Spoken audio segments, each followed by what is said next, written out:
They're evil. The witches of the Navajo Nation. Powerful witches. They go through the training that medicine men do, except that they practice bad medicine. They are humans, so their exact motives are different.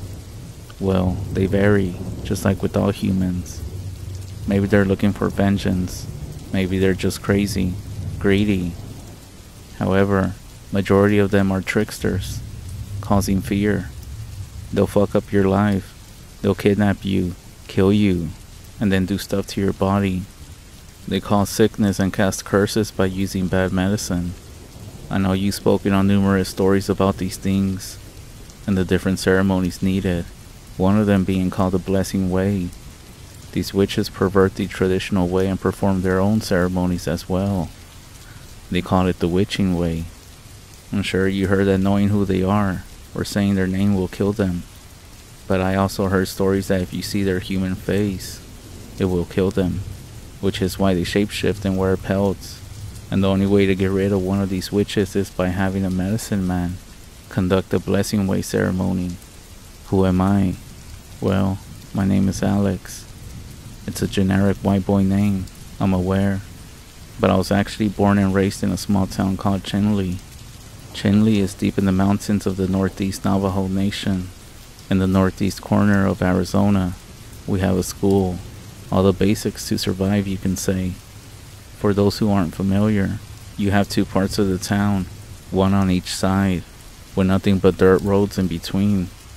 While many Arizona small towns have an American feel, this cannot be said for any town on the rest.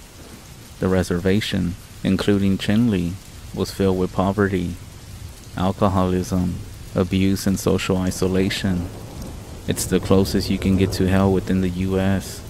So with all this being said, so maybe that's why you won't find it strange that after buying vodka from a friend at the age of 16, I was walking back home. My father was abusive. My mom was dead. I had no real reason to return home for the night, nor did my father have a reason to care if I returned. If anything, he made it feel like I was a burden to him. So I had a bottle of vodka in one hand and a gun in the pocket of my jacket, in case some shit went down, as it tends to on the rest. I remember it was sometime in March at night. The temperature was below freezing. A light dusting of snow was falling from the pitch dark night sky. That's the one benefit of the Navajo Nations. Clear night skies. But that's pretty much it. Instead of taking one of the main roads that everyone drove through, I chose to go around, the long way basically, where nobody ever drove. Now why did I do that? Well, imagine a young teenager walking in the middle of the night with a bottle of alcohol. Mind you, it wasn't a bag, but still, you didn't want to be caught, or even worse, end up being robbed. I was walking along a 2-lane road when I heard some rustling noises in the bushes to the left, and I spotted a coyote. I shrugged it off.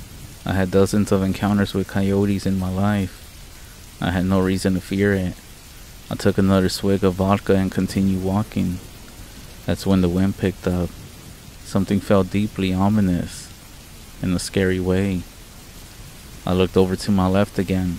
The coyote, which must have been 25 yards from me prior, was now about 10 yards away from me and slowly walking towards me. I didn't panic, trying to feel tough, but I would be lying if I said I didn't have a small fear at this point. 30 seconds later, I'm still walking down the road. The coyote is within about 20 feet of me. It just seemed like it was just following me, being curious. Almost like if I had a nice slab of steak in my back pocket. I kept an eye on the coyote, but I started growing deeply concerned. The wind started picking up and the coyote got closer. I considered the options that I had, and realized that I could get fucked over if I didn't act soon. Seeing that I was the track star at Chinle High School, well, before I was expelled, I bolted, I sprinted, I ran. I looked back and the coyote remained walking, as if he didn't want to bother some drunken teenager running through the desert. That's when the coyote picked up his pace, and within seconds, was just a few feet behind me.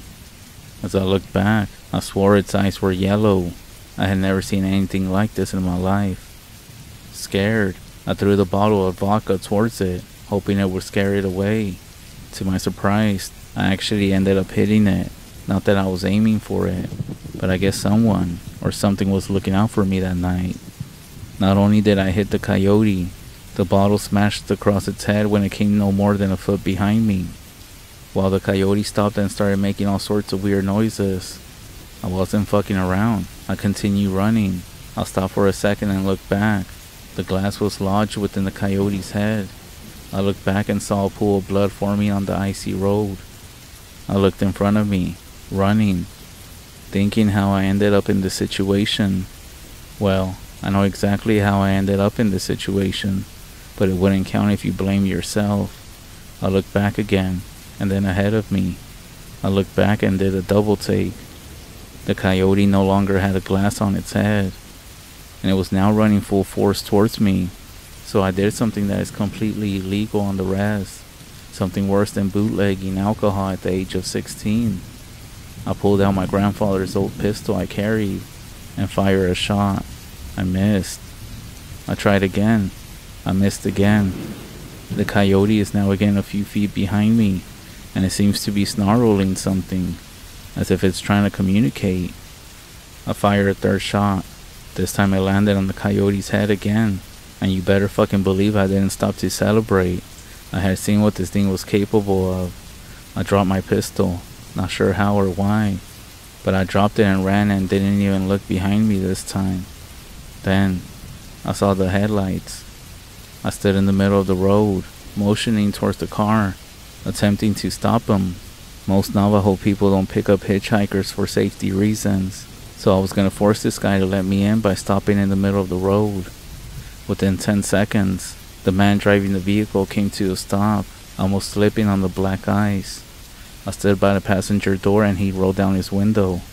"Let me in. A fucking coyote is chasing me. I'm not a criminal. Please, sir." He simply nodded his head and he let me inside the vehicle. He must have been drunk, I figure. As I got in and buckled my seatbelt, I looked at the rear view mirror of the car, and that's when I saw it. The coyote was running behind us, easily going about 30 miles per hour, maybe more. The man took notice of this and took off. "Hey kid, is this thing chasing you?" he said in a slur. That's when it hit me. The faster it ran, I began to see it more. A pelt on its head. This thing was now on its hind legs. The old man then looked at me and locked eyes with me. "Don't look at it. Stop making eye contact with it," he said calmly. "That's a Navajo witch. I will drive fast now, okay?" he said. We started going at 60, and it followed, and it was still behind us. 65, 70, and it was still keeping up. Once we got to about 80 in his beat up Toyota, the thing was no longer visible in the mirror. The old man then looked at me and said, "You know, if that thing wanted to get you, it would have. It was just playing with you." I looked at him confused, and he just chuckled in a drunken fashion and said, "I know why you're walking around here at night. Get out of my car at the next stop, and I don't ever want to see you again." About 10 minutes passed and we didn't say anything. We got to an intersection, and the old man looked at me and said, "This is where you get off." I thanked the old man, and he just took off. After that night, everything changed for me. I ended up learning about these things. I kind of knew about them a little bit, but I never really did believe in anything until this night. I stopped drinking. I ended up going back to school, and my life did change for the better. Of course, I still had issues and struggles with other things, but I learned a lesson that night, and I hope that you don't gotta go through something like this to believe in these things or to turn your life around.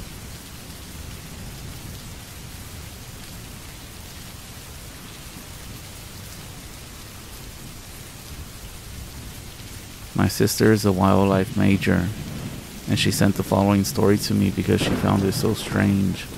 She said she found it from a now deleted post from an archived wildlife group. November 19. This is completely random, and I'm not sure if this is the right place for my question, but here it goes. I was driving home from my girlfriend's house the other night. We hang out like every day, always with either one of us driving to the other's house and spending the entire day there until after 10 or 11 p.m. Anyways, when I was driving back, I would say it was a quarter after 11, but maybe later, I was going past a big field and I noticed a deer. We live in West Virginia, so we see deer all the time, and it takes a miracle not to hit one every season. I always pay attention to the deer when I spot them to make sure they're not going to run out in front of me. But this deer caught my attention before I was even that close to him. He was moving his head back and forth really fast. I noticed the motion of his eyes in my headlights, and he was standing maybe 15 feet from the road. Now, it wasn't a normal head bucking or anything like that. I know next to nothing about deer, despite the area that I live in, but I have seen them dip their head and stuff when you get close to them, but this wasn't that. I'll try to describe the motion as best as I can. Maybe you can picture it. He was rocking his head from side to side, almost as if you could picture someone listening to music and bebopping their head from shoulder to shoulder, except that this was way more dramatic. It was really fast. He was forcing his head from side to side. Every time he would go all the way past the 90-degree head tilt, almost like he was trying to force his head upside down. I can describe this in such detail because it surprised me so much that I slowed down as I passed him. I noticed that the speed didn't seem to change at all, and he didn't even stop doing the head rocking. It was just continuously going back and forth, almost as fast as an excited dog wagging its tail. It looked violent and like painful. When I went right past it, I tried to look at the deer's face. He wasn't looking at me or my car in the way that they normally stare. He was looking sideways. His eyes were wide. I never really spent time examining the appearance of a deer's facial features. Anyways, I guess I'm asking if this is normal for deer to do. Maybe it's just because it was so late at night and dark on the road. But to be honest, I found it really strange. Truthfully, it creeped me out, and I couldn't stop thinking about it.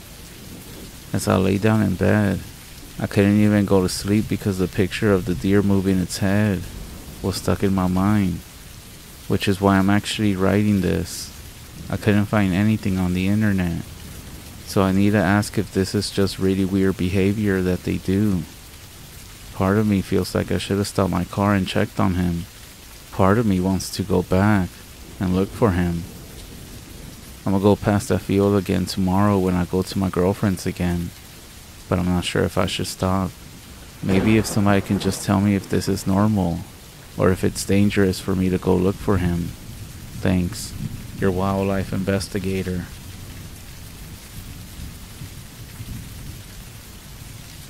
November 21st. First of all, thank you everyone for your responses. I'm not so sure exactly what kind of deer it is for those that are asking. So against a lot of your suggestions that it could have rabies or something, I chose to just quickly stop at the field on my way over yesterday, right around the spot where I'm pretty sure that I saw it. I did find some blood and some fur. Don't worry, I didn't touch the blood. But there was enough blood that I could see pretty much a trail that went towards the woods on the other side of the field. My girlfriend would kill me if I was late, so I had to head to her house before lunch, but I stopped again quickly on my way back at night. It was after 11 again, and I brought a flashlight. I followed the blood trail to the edge of the woods. I was really surprised by the amount of blood. I was actually wondering if maybe he got hit by a car and survived, or if he really did have rabies and attacked something else. Long story short, I was too scared to go into the woods at night. My girlfriend is having a girls' day tomorrow, so I'm tempted to use my free time to go look in the woods during the day. Then again, I might just sleep. Thanks, your wildlife investigator.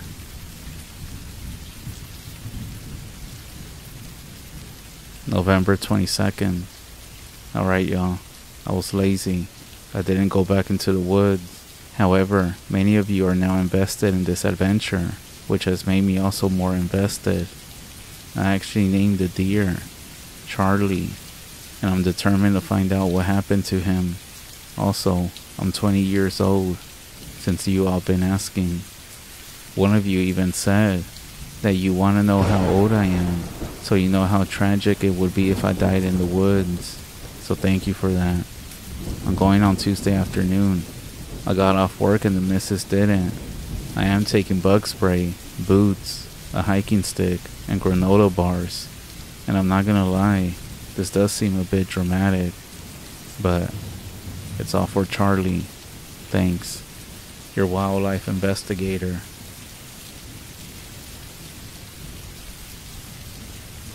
November 24th. Charlie's dead. When I wrote the last post, I was excited and interested, but now I'm just sad. I guess with the blood and all, I should have assumed that Charlie didn't make it, but I can confirm that now. At least I'm assuming it's Charlie's based on the blood trail. The worst part is that Charlie was eviscerated while he was still in one piece. His neck and head were bent backwards over his body. His neck was ripped open, revealing a ton of blood and skin and fur and his spine and bones.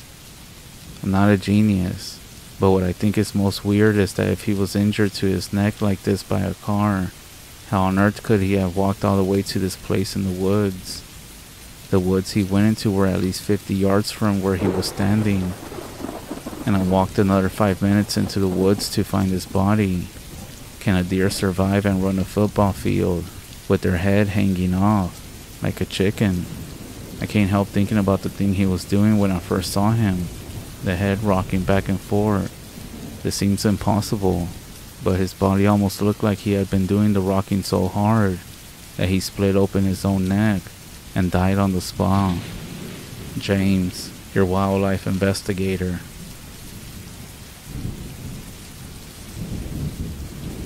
November 30th. Thanks for all the responses and all the RIPs for Charlie. Seems like none of you have an idea what could have happened, aside from my guesses. I guess I'll check back on this thread here and there to see if anybody has anything to add, but if not, I guess it's farewell for now. James, your wildlife investigator.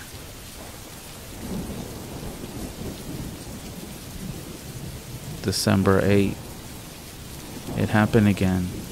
This time I was driving to my girlfriend's house in broad daylight, just across from the spot in the woods where Charlie was.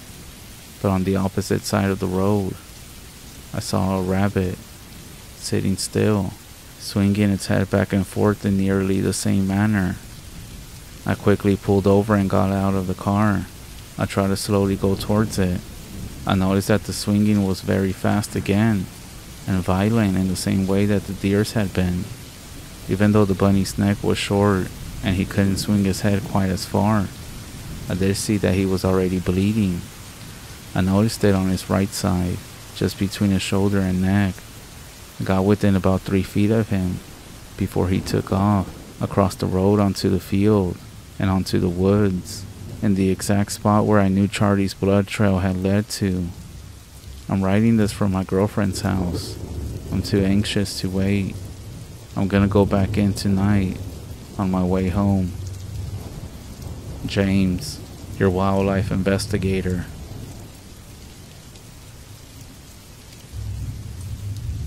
December 9th. After this, I'm not sure if this thread is the right place for this adventure at all. I pulled over in the same spot as before. I checked the time. It was 11 p.m. last night when I left my car. I took my flashlight and headed back into the woods, in the same slightly stomped out trail from my previous visit. Charlie's dried blood was still there. After a few minutes of jogging, Charlie's blood was still in the same place. I looked around the area. It was nothing but dense woods, so I decided to continue walking in the same direction Charlie had been going. I walked into the woods for another 10 minutes or so, and I was about to give up when I saw movement above me. I shined my light up, and there was a robin sitting on a branch. It was looking directly in the direction I was walking, not at me, and it was swinging its head back and forth in the same way. The movement looked even more scary in a bird. It was sudden, rapid flutters of its tiny head from left to right, and back again. I had to stand on my toes and wiggle my flashlight less than a foot below the bird to get it to fly away. It darted straight towards the woods in the direction I was facing and that I had been walking. I went after it. I'm not sure how long I ran for, but I kept my light ahead and was able to get glimpses of the bird and keep up with it.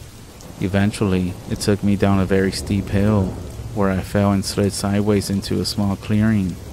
It was the strangest thing I had ever seen in my life. The first thing I noticed was that there were animals all around me. They were all dead, and all in the same way as Charlie. There must have been dozens: birds, squirrels, chipmunks, rabbits. All of them were lying in or around the clearing, with their heads snapped back towards their bodies and the insides of their necks on display, and even what looked to be a cat. As I shined my light around, I noticed the second thing: the horrible smell. I had smelled dead animals before, but never so many. It was completely unbearable. I pulled my hood up and zipped my winter jacket tight all the way over my nose. I was freaked out. I could hear my heart beating and I felt like I was hyperventilating, and even what looked to be a cat. I vomited. I stumbled just a bit, and I noticed how the dead animals on the ground just piled up, moving towards a single direction. As I stepped that way, I pointed my light ahead, a few yards away. I noticed it. There was an outcropping of rock between two trees. Underneath the outcrop was a round opening. When I shined my light into it, it didn't reveal an end, but only the sides of the rock. It must have been a pretty deep cave. On each side of it, I noticed more animal bodies, until my light came across something bright blue. I walked over and saw it was a bag. One of those little sacks like you get from going to a summer camp or on a college orientation trip. As I picked it up, I heard the sound of some pretty heavy rustling nearby, and that was too much for me. I took off, with the bag and flashlight up the steep bank as fast as I could. On my way out, I saw dead deer, and I think I even saw some dead coyotes that I had not seen on the run in. It took me a while, but my adrenaline was pumping, and I eventually bursted out of the woods right onto the road. I had come out about a half-mile up the road from where I parked my car by the field. I ran back to my car, and I didn't see or hear anything else. When I got home and felt somewhat safe inside, I opened up the bag. There were writing utensils, some bookmarks, and a gray water bottle. Mainly, there was a little sketchbook. I flipped through it and there were mostly some random drawings. Not very good, but good enough that I could tell the person liked drawing in their spare time. It was normal stuff, characters and scenery and such. That's until I got to the last page. There was a very creepy drawing that I'm gonna try my best to describe. It was a large, somewhat human-looking shape. It had white legs and feet, a triangular torso, and outstretching arms. There were only 3 finger shapes on the hands, and they looked long, like full carrots, drooping straight down from the ends of the arms. This thing had what almost looked to be wings, except that they came out of its back almost at the bottom, right above the legs, and dropped straight down as low as its ankles. Finally, in place of its head, there was a huge hollow circle, 3 times larger than you would expect the head to have been based on the body proportions. The outside edges of the entire circle was littered with a bunch of smaller circles and dots. It just looked very bizarre. Aside from the difference in style, it was drawn in much more poor quality than the rest of the pictures in the book. It looked like it was almost scribbled in with an unsharpened pencil. There were smudges and wet spots all over the page.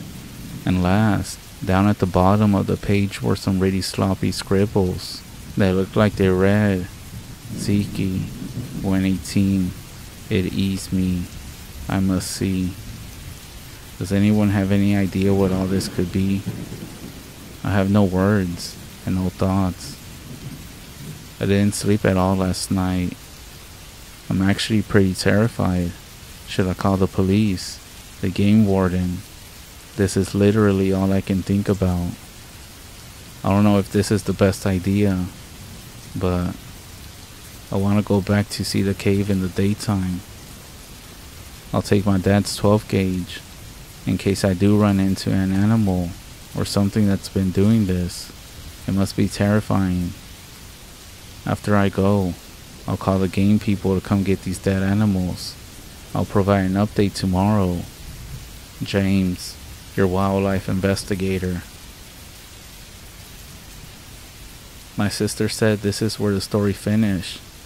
A lot of people were asking for updates in the group, but he never gave any.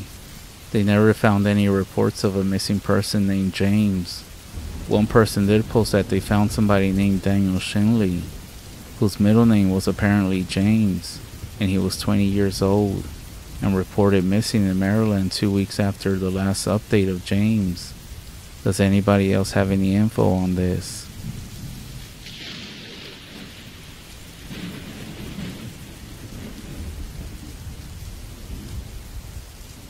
I could give you a bunch of times as a kid and young adult, but when I felt scared or paranoid playing in the woods.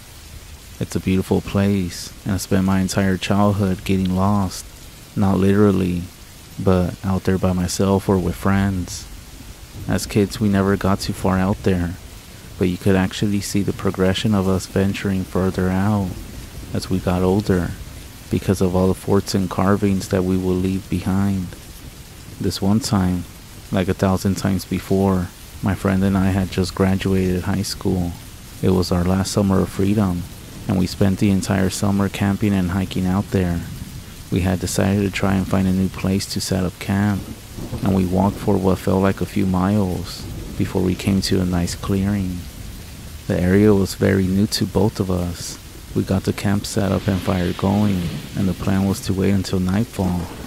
We would smoke some weed and play Monopoly. For the sake of backstory on my friend and me, my friend is a smaller, real goofy guy, but comes from a family of foresters and always had a deep understanding of all the trees and all the different plants you came across. He had no fear of going and camping out by himself. If I spent about 10,000 hours in the woods, he had most likely spent about 5 times as that.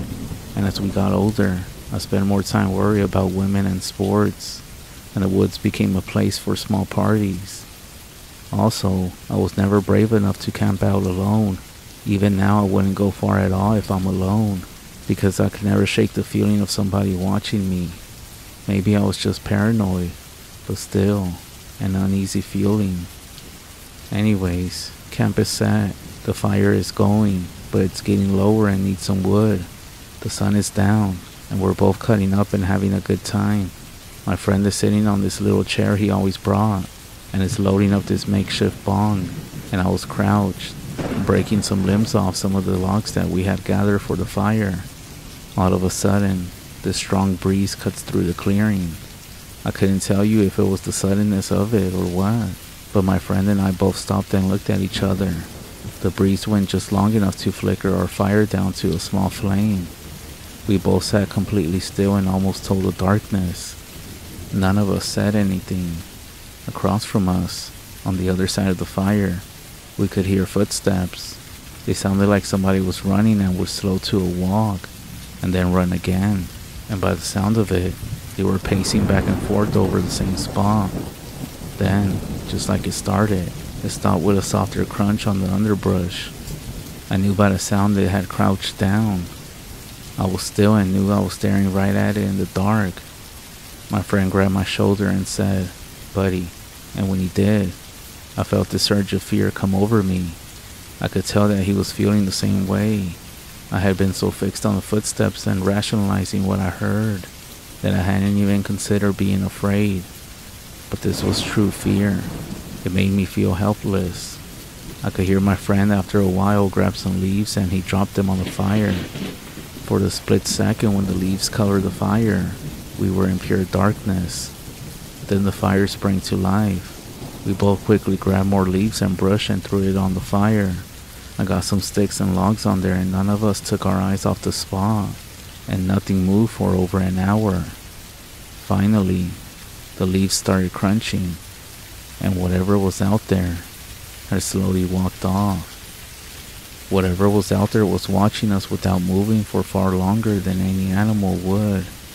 It wasn't until after the footsteps disappeared that I realized that the smell had disappeared as well. It smelled like a paper mill, almost like spoiled eggs. For the rest of the night, besides whisper remarks, none of us really moved or stopped looking at the spot. Nobody went into the tent, and I had a very short light sleep, sitting on the ground with my head rested on my hands, and my friend never went to sleep. In the morning, we packed up and silently walked back home.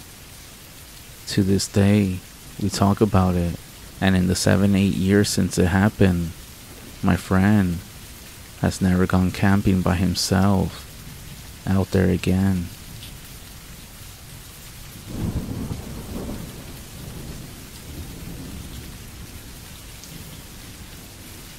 My son James is an amazing kid, or at least he used to be. He was always so bright and adventurous, always letting his own curiosity guide him.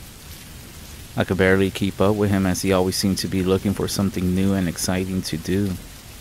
Then, something happened that changed my son. If we're being honest, I'm not exactly sure what caused it. It all started about a year after we had moved into our previous home. My wife and I were in this strange situation where we had to choose a new place kind of fast. So we decided upon an old farmhouse out in the sticks. We didn't have that many options. I wasn't too much of a fan of being removed from the city life, but my wife on the other hand was happy. She had grown up on one of these houses, and so it brought back memories of when she was a kid. The house was set on a few acres of land and even came with its own barn. I let out a laugh at the sight of it. I even jokingly asked if I should buy a pair of overalls and a straw hat. She just jabbed me in the shoulder and we continued on to the house. Around the north edge of the property, adjacent to the barn, was a small patch of woods. The southern edge of the property overlooked some sprawling hills, and beyond that was a nearby town. I wasn't sure what James would think of his new house. He seemed a little bit upset about moving away from his friends, but he was eager to find and make new ones. Life was progressing normally for our small family. My wife and I both worked on different schedules to allow us to trade off watching our son. I had the weekends off from work, so during that time, that left me in charge. Lucky for both of us, James was 10 years old, so we didn't have to watch him every second. There wasn't a whole lot of trouble he could get himself into out here. He also behaved very well, which I attribute all of that to my wife. One weekend, after living here for around 10 months, I was busy cleaning out the house. As I was making my rounds throughout the house, I passed by James' room. I noticed his door was slightly open. As I got close, I gently pushed it open. I saw James standing at his bedroom window, just staring out of it. I spoke to him, asking him what he was looking at, but he didn't respond. I walked over to him, laundry basket in hand, and gently touched him on the shoulder. When I did, it was like he suddenly snapped out of a trance. He turned to look at me, and I asked him if he was alright. With a smile, he told me he was fine, then proceeded to run out of the room laughing. At the time, I didn't think much of it. I thought maybe he was just daydreaming or lost in thought. Hell, I'd done even more weird things when I was a kid. However, as the weeks went by, James began staying in the room much more often. He was never the type of kid who enjoyed staying cooped up all day. He always wanted to be running around, but during that time, I could barely get him to come out of his room. Physically, he seemed fine. It was just whenever I would open his door, I would find him staring out of his window towards the barn. I had confronted him numerous times about it, but every time he would respond with not having any idea what I was talking about. I had brought this up to my wife a few times, and she just always brushed it off. She told me that I was just overthinking it, and as long as he wasn't hurting himself, he was free to play how he wanted. If that involved staring out of the window, then that was fine. After a couple of months of this, I was sitting in the living room watching TV. I had gotten up to use the bathroom, which was right next to James' room. On my way back to the living room, I decided to take a peek inside to make sure he was fine. When I pushed open the door, I found the room empty. I called out his name but heard no response.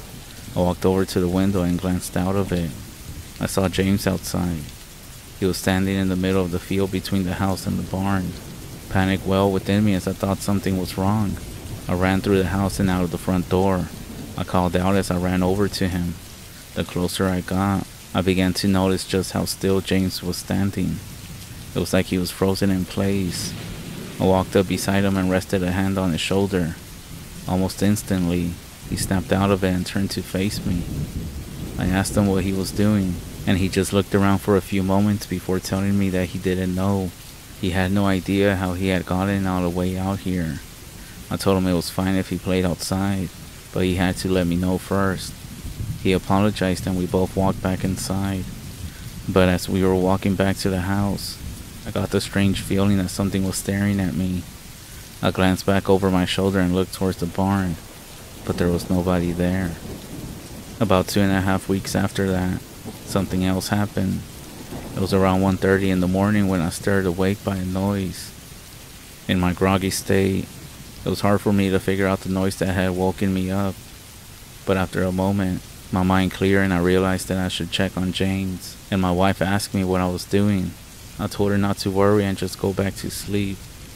I walked down the hall and opened James' bedroom door. The room was once again empty. I quickly moved to his window and stared out of it. But with how dark it was outside, I couldn't see him even if he was standing out there. I pulled on my shoes and coat, retrieved the flashlight, and opened the back door. When the door shut behind me, I realized that was the sound that had woken me up. I turned on the flashlight and walked across the field to the barn. Since moving in, we never used it. We did inspect it when we first bought the house, but it was just your run-of-the-mill empty barn. I never even used it to store anything. We just sort of kept it as a landmark. As I walked closer to it, I spotted movement just outside of it. I aimed my flashlight as best as I could, and when I did, I saw James entering the large wooden door of the barn. Seeing this, I called out his name and began running towards the barn. Just before I was able to reach him, the large wooden door slammed shut in my face. I called out to James once more and attempted to push the door open, but the door wouldn't even move an inch despite pushing on it as hard as I could. I looked around trying to find anything I could use to open the door, when suddenly, a loud and piercing scream echoed from inside the barn. Worry and panic swirled within me as I charged at the door. When my shoulder connected, I fell inward and onto the wooden floor. I quickly stood up and shined the flashlight around. In the corner of the barn, I saw James standing there. I ran over to him and asked him what he was doing out here. He said that he didn't know and that he was scared. I hugged him and grabbed his hand and we walked back to the house. My wife was already making her way over to us after hearing all the commotion. I told her everything was fine, but that did little to shake the concerned look from her face. Over the next couple of days, my wife and I had a long discussion about what was going on, and we decided it would be best to just demolish the whole barn. I contacted a company and they came out that following weekend to take the barn down. It was a surprisingly painless process overall, and once all was said and done, it felt like a weight had been lifted off of me. However, during this process, James seemed to become pretty depressed over the whole situation. He refused to leave his room again. He wasn't really eating and he would barely speak to us. Then one evening, as I was getting ready for bed, I walked down the hallway and as I passed by James' room, I saw the door was cracked slightly, and I decided to make sure James was okay. I pushed the door open and found him once again standing at his window. Concerned, I walked over to him and asked him what he was looking at. He didn't answer at first. He just continued staring out of the window towards where the barn used to be. Then, After a few moments, he began to whisper. He said, "You destroyed their home. Where will they go now?" I asked James too, and he raised an arm and pointed out of the window. I turned to look, and even though there was barely any light in the sky, I could see the reflection of what appeared to be dozens of eyes staring at me from the tree line. After raising his arm and pointing, James collapsed to the ground. I called my wife and we took him to the doctor. They ran some testing on him but haven't been able to find anything wrong with him. They just said he had suffered from a panic attack, but they didn't know what was the cause of it. Shortly after that, we moved out of that old farmhouse and into a place much closer to the city. Since then, James has been slowly getting better, but whenever I ask him about the old house and the barn, he seems to have no memory of ever living there. And this is the exact reason why I will never move to a ranch or a farm, or even in the wilderness itself. You never know what is out there.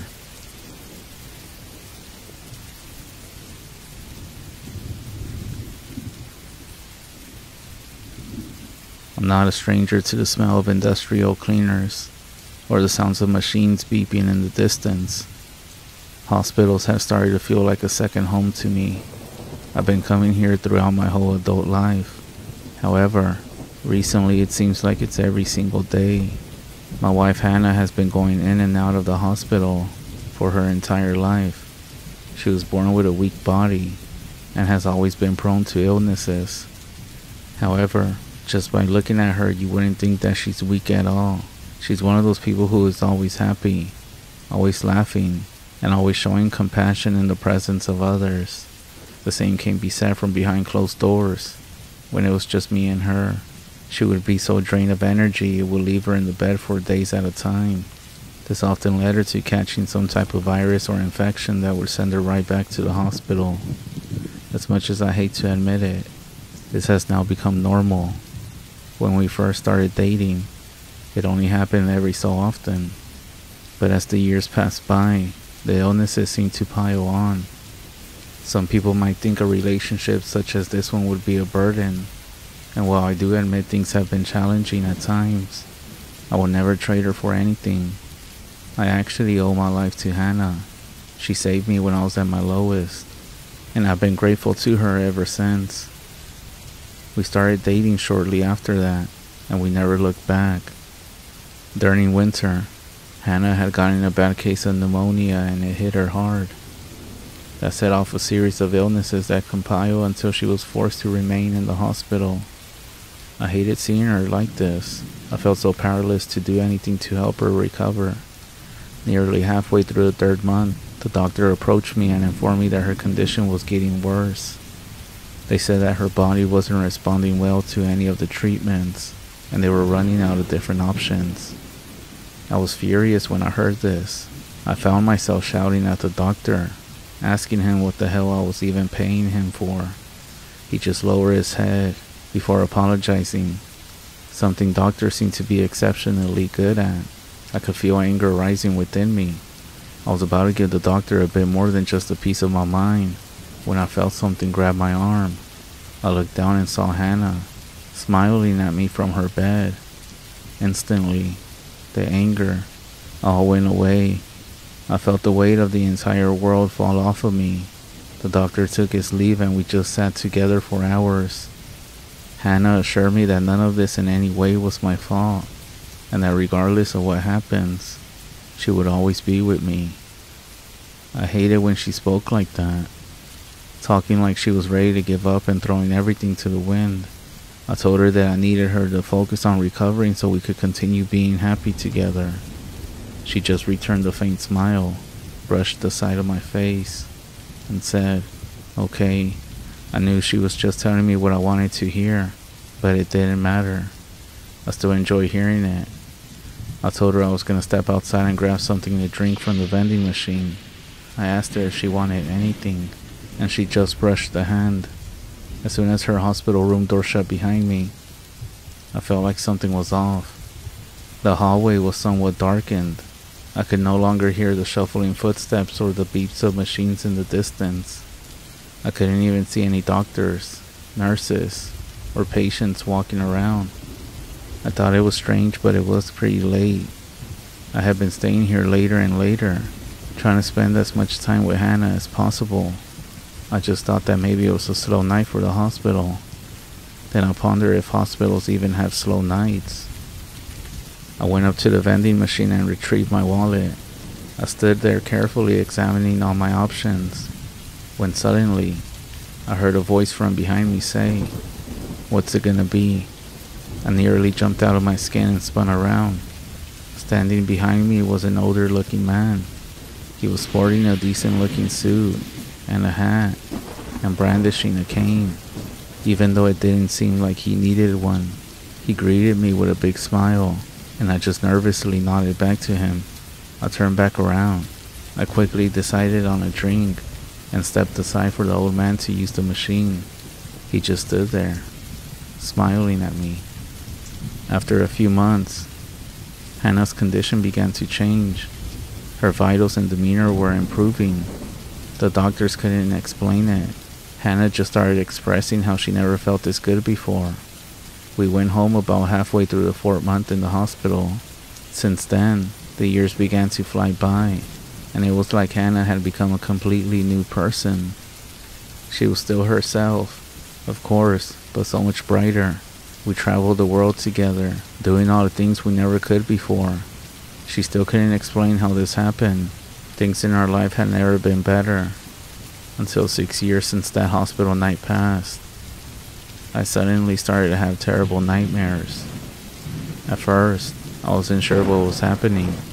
Hannah would wake me up in the middle of the night to tell me I was screaming and struggling in my sleep.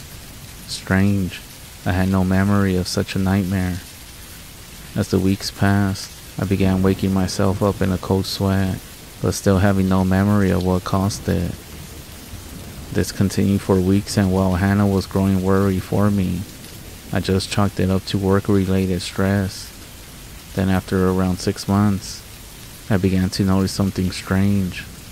Whenever I would drive home from work at night, I thought I could see people standing outside in the dark.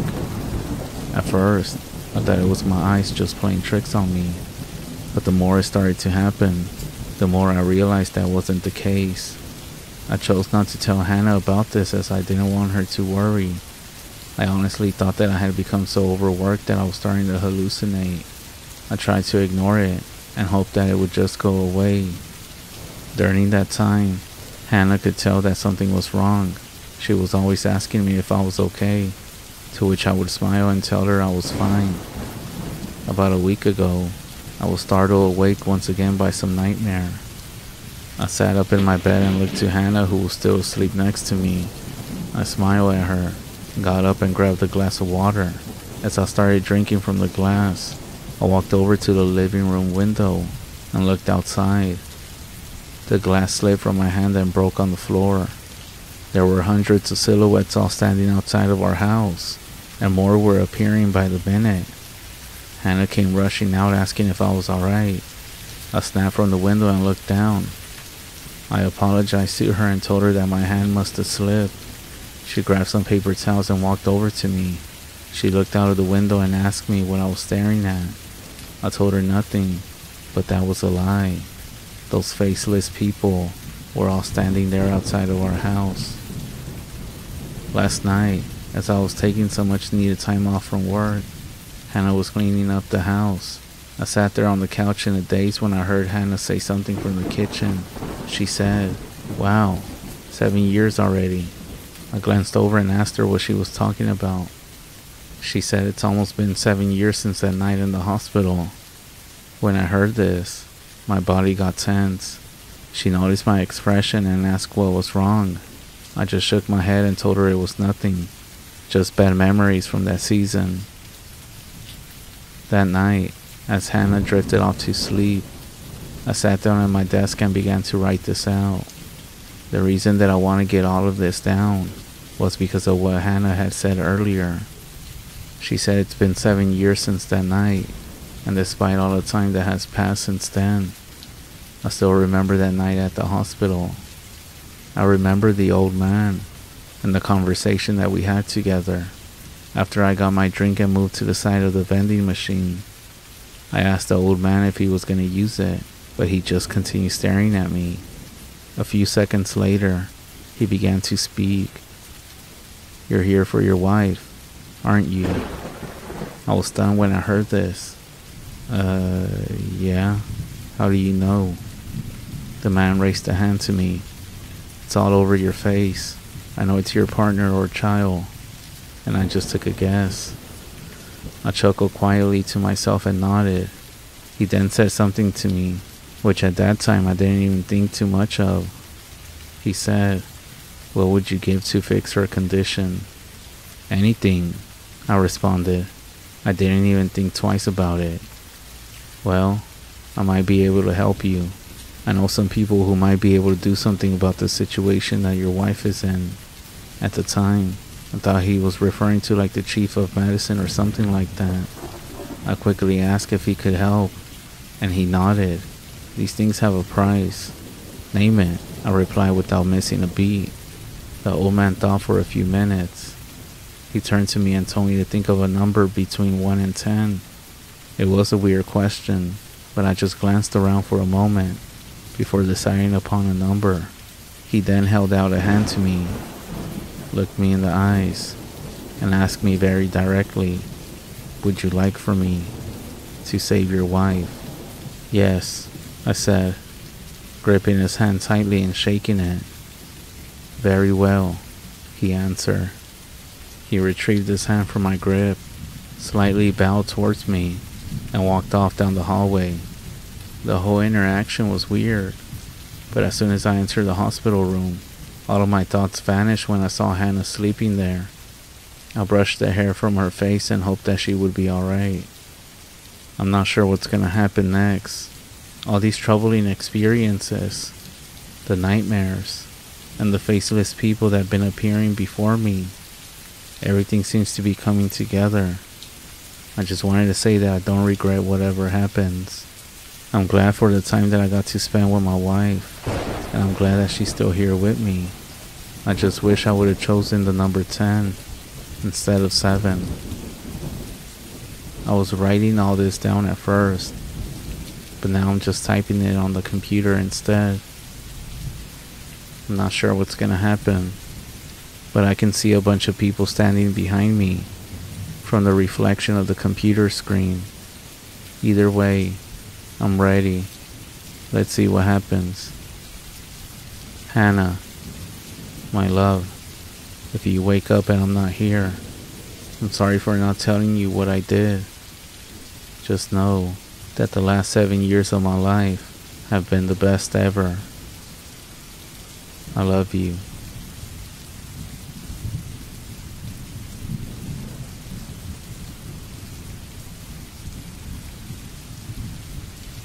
This is my first post, and it's a true story.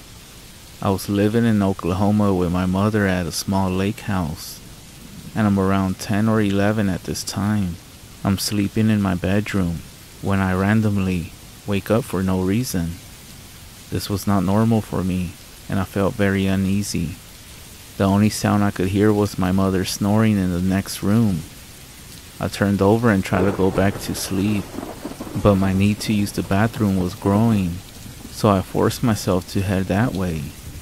The bathroom is on the other side of the house, around a corner, and past the kitchen, and finally down a long hallway on the right. So after I made the trip and finished my business, I flipped off the light switch and started heading back to bed. That's when I heard the distant click of the light switch, and I saw the glow of the bathroom light in the hallway.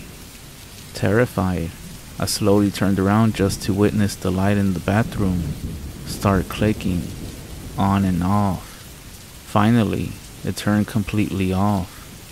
In the dark of the hallway, my eyes began to make out a white shape near the end of the hall. It was around my size and crouched to the floor. At this point, I'm frozen to the spot as my mind begins realizing that no one else is home except for my mom and myself. Then, this white figure began to whisper in a quiet voice of a man, "Help me, I'm lost." I remember wanting to scream for my mom, but I couldn't, and instead, I barely said no before this thing starts running at me on what sounded like all fours. I quickly ran through the kitchen and around the corner before running to my sleeping mother, shaking her awake. She asked me what was going on, and I saw her eyes look over my shoulder before she screamed. Remembering her scream still makes my blood run cold. Never had I heard pure fear like that in my life, even to this day. She then grabs me by the arms and pulls me into my room and slams the door shut. She holds me in her arms with her back pressed against the door as we listen. It sounded like this thing was running around in circles in the kitchen. We could hear hands and feet slapping against the tile. The kitchen had a sliding glass door to the outside, which sounded like it was thrown open then slammed. We sat there horrified until daybreak. I was sent to my grandmother's in the next town for a while after that, and never set foot in that house again. Years later, my mother said she went walking around the property after the incident and came across a small burial site with 3 headstones that each belonged to children from the early 1900s. It freaks me out because what I heard that night was a man's voice, but it was very unnatural. My mom still won't tell me what she saw behind me and what it was that made her scream. She tells me that she's afraid it will know that we're talking about it and it will come back. This is the first of many weird things that have happened in my life.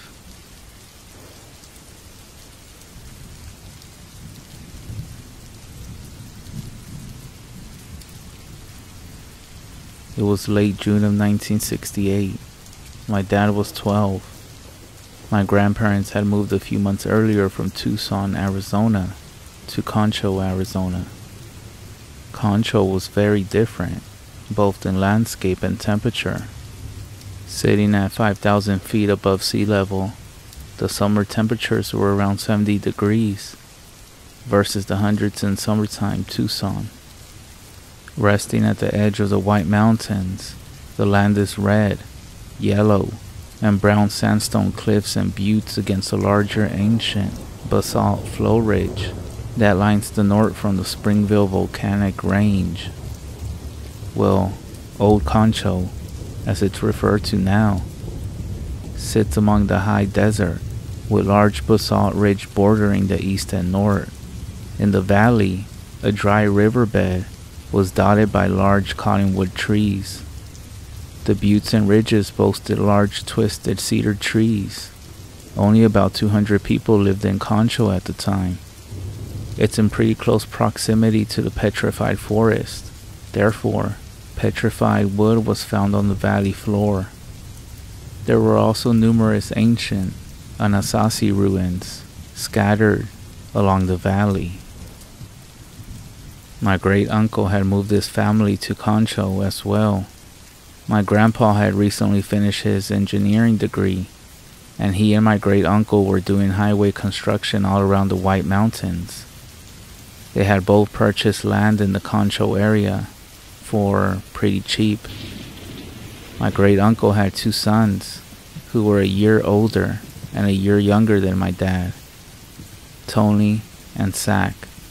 Tony was 13 and Zach was 11. They would spend their days exploring the surrounding landscapes, joined by my dad's American bulldog, Sarge. They had found quite a few ruins, numerous pictographs, and some old abandoned homesteads, most likely from the 19th century.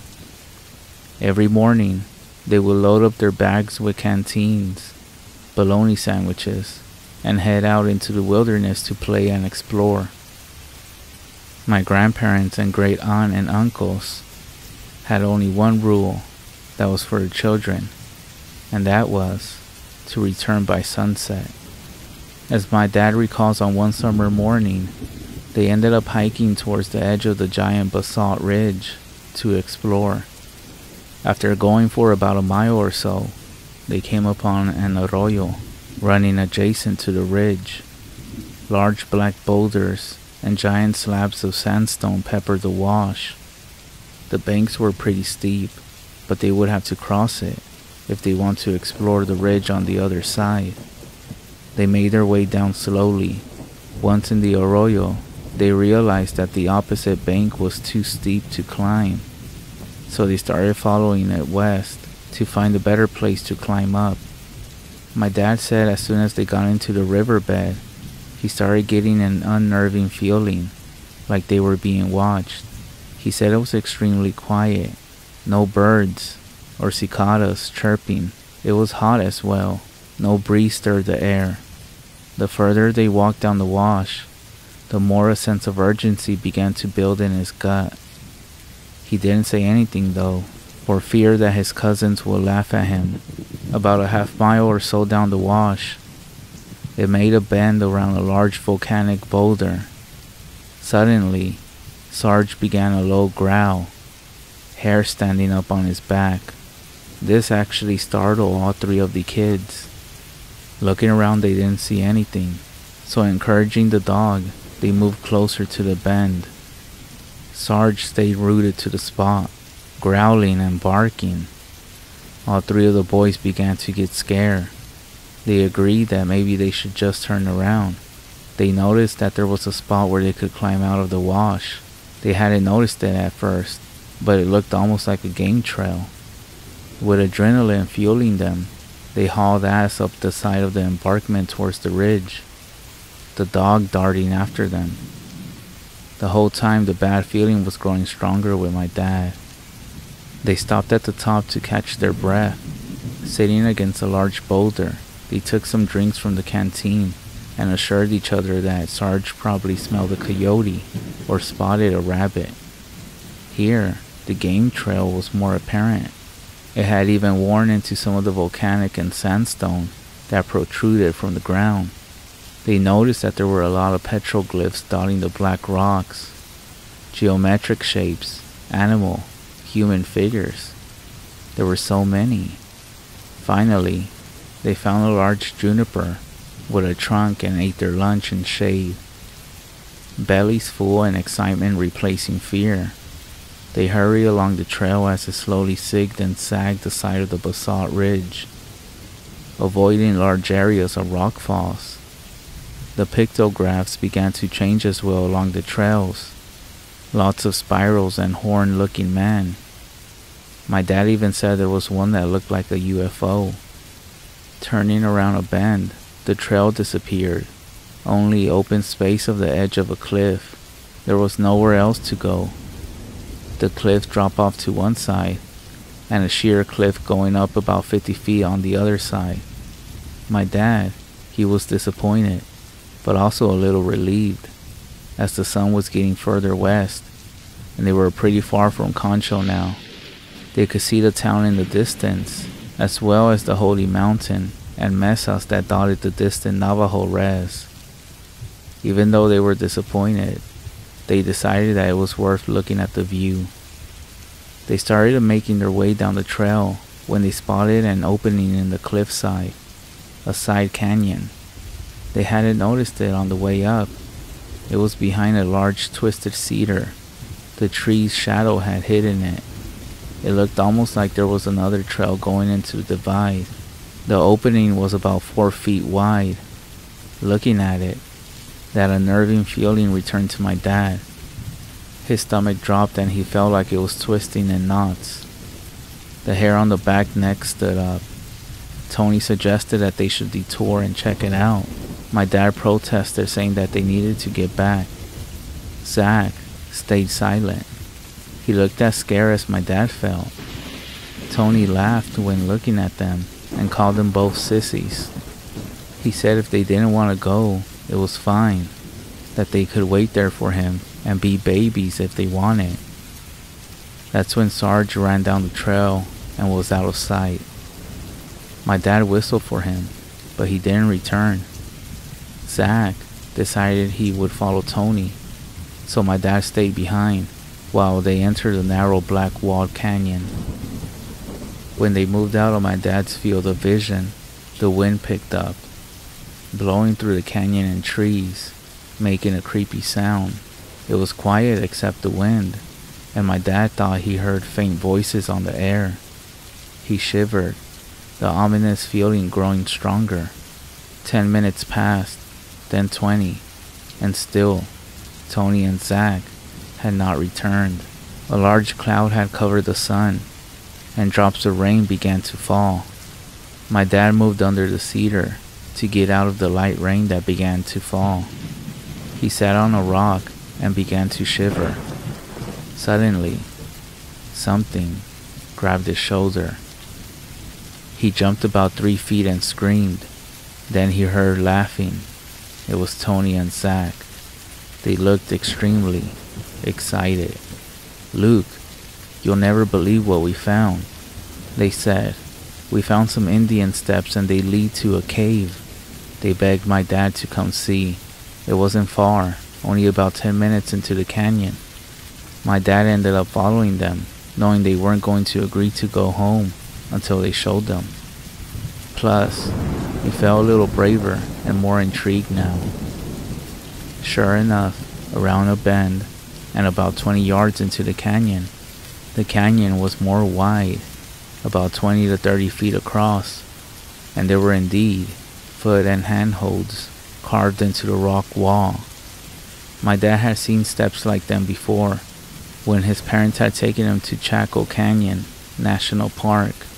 They were smaller than the ones in Chaco and only went up about 20 feet to the darkened mouth of a small cave. He shivered, from excitement or fear, he wasn't sure.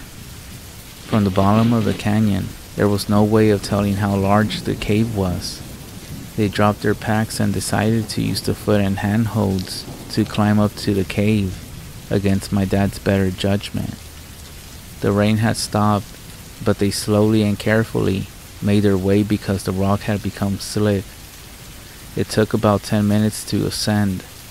My dad called for Sarge from the top again, and the dog still hadn't returned. The cave was much larger and deeper than they expected, and the entrance was decorated with hundreds of petroglyphs.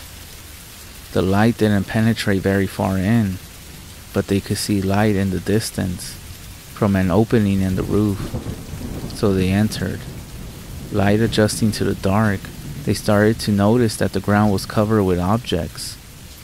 What looked like rocks and debris now revealed itself to be pots, beautiful, painted pots of all shapes and sizes, black on white, painted with geometric patterns, and animals, red pots and even some yellow ones, large pots holding dried corn and crusty squash and beans. There were also pots filled with arrowheads and beads.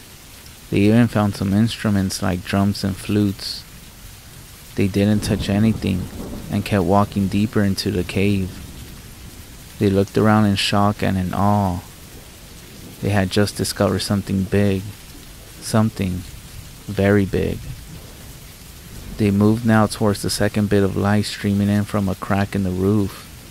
The cave was littered with all sorts of artifacts, stone axes, pots of all shapes, colors, and sizes.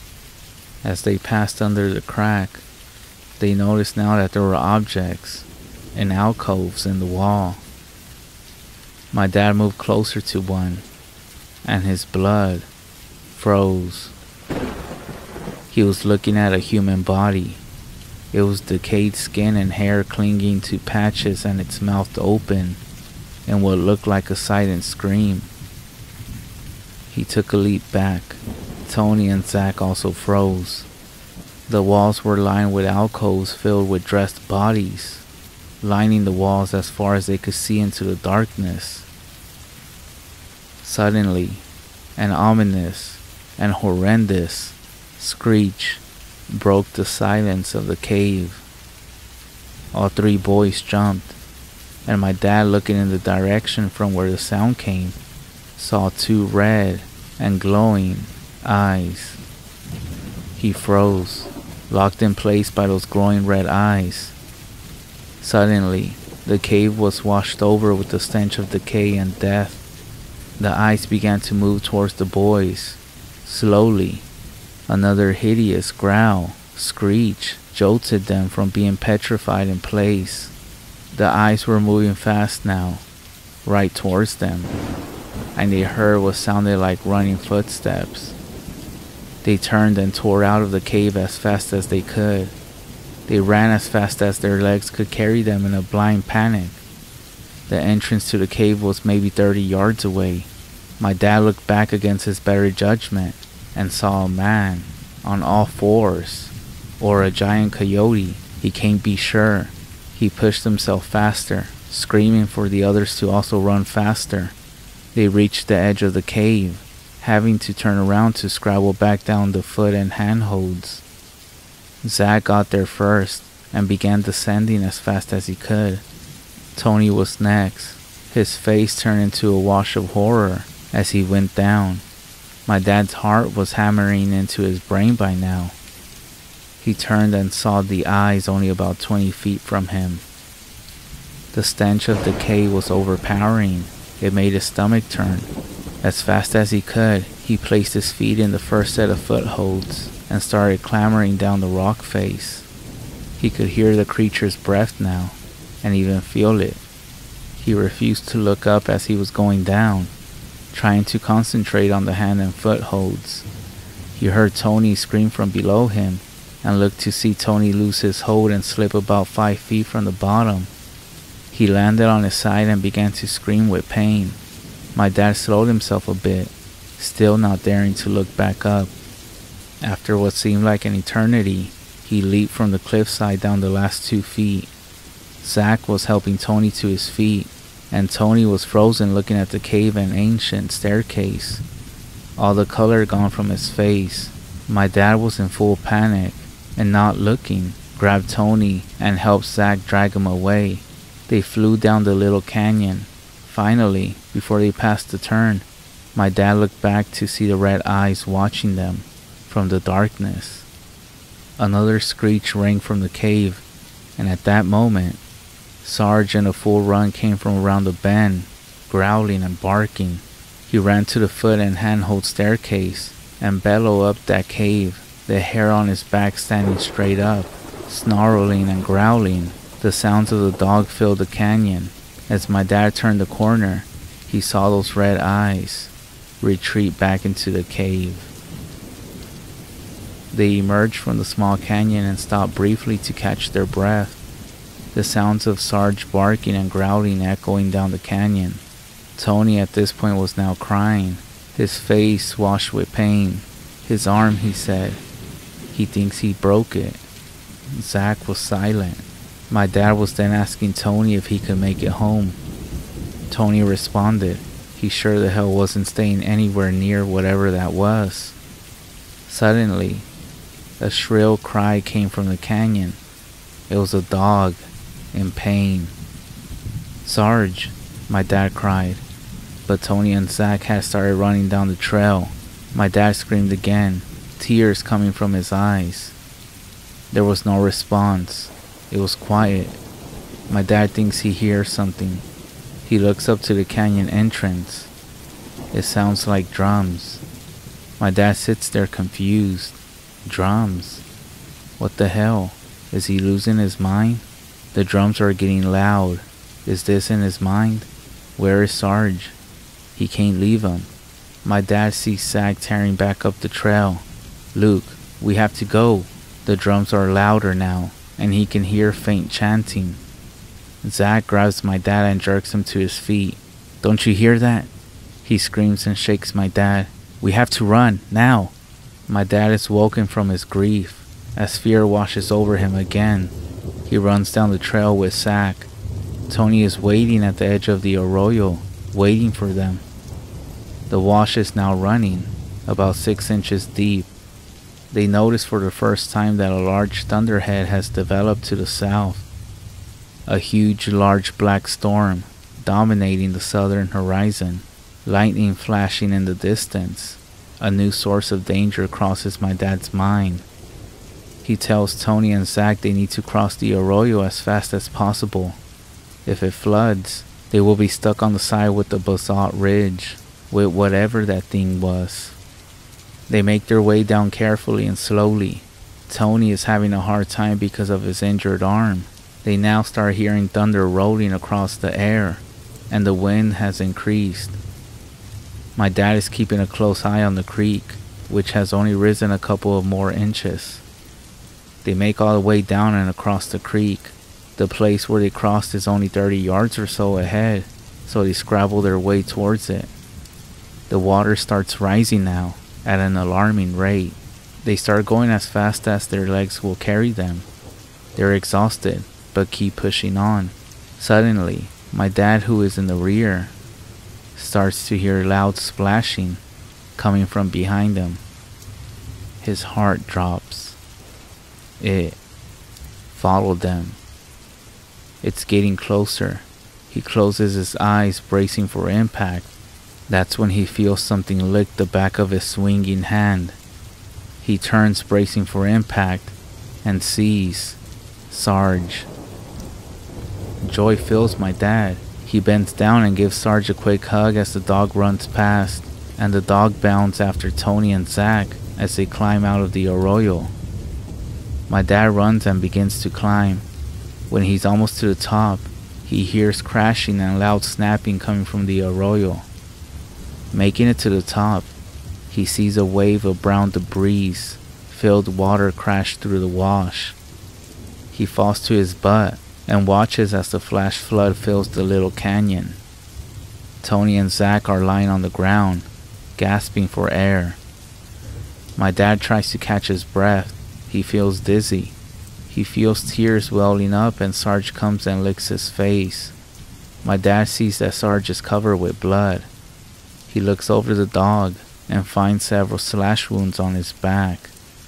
His ear is also torn. They don't look too deep, but he can't be sure. Zach is the first to speak. He is asking what it was, but no one responds. Tony's arm is beginning to swell pretty badly, and it's only a few hours till dusk. They're all thirsty and realize in their panic they left their packs in the small canyon, along with their canteens. They are no longer in a hurry. They are exhausted. They drink some rainwater that has pooled in one of the large sandstone boulders. They figure whatever that thing was, it's not going to be getting across the arroyo for a few hours. So they slowly make their way back to Concho as the thunderhead to the south continues to fill the landscape. The three boys and Sarge make it home around 8. The sun has set, and my grandparents and great uncle and aunt are worry sick. They are relieved and angry until they see the condition of the trio and the dog. The boys tell them about their horrendous tale, and Tony's parents rush Tony to the nearest doctor. That night, my dad sleeps with Sarge at the end of his bed. Despite him being extremely exhausted, he is plagued with nightmares. One that he speaks about all the time is especially terrifying, where he sees the red eyes looking in through his window. When he wakes up though, in the morning, his curtains are closed. The rain continued for 2 or 3 days. The boys don't leave their homes, still terrified of what happened.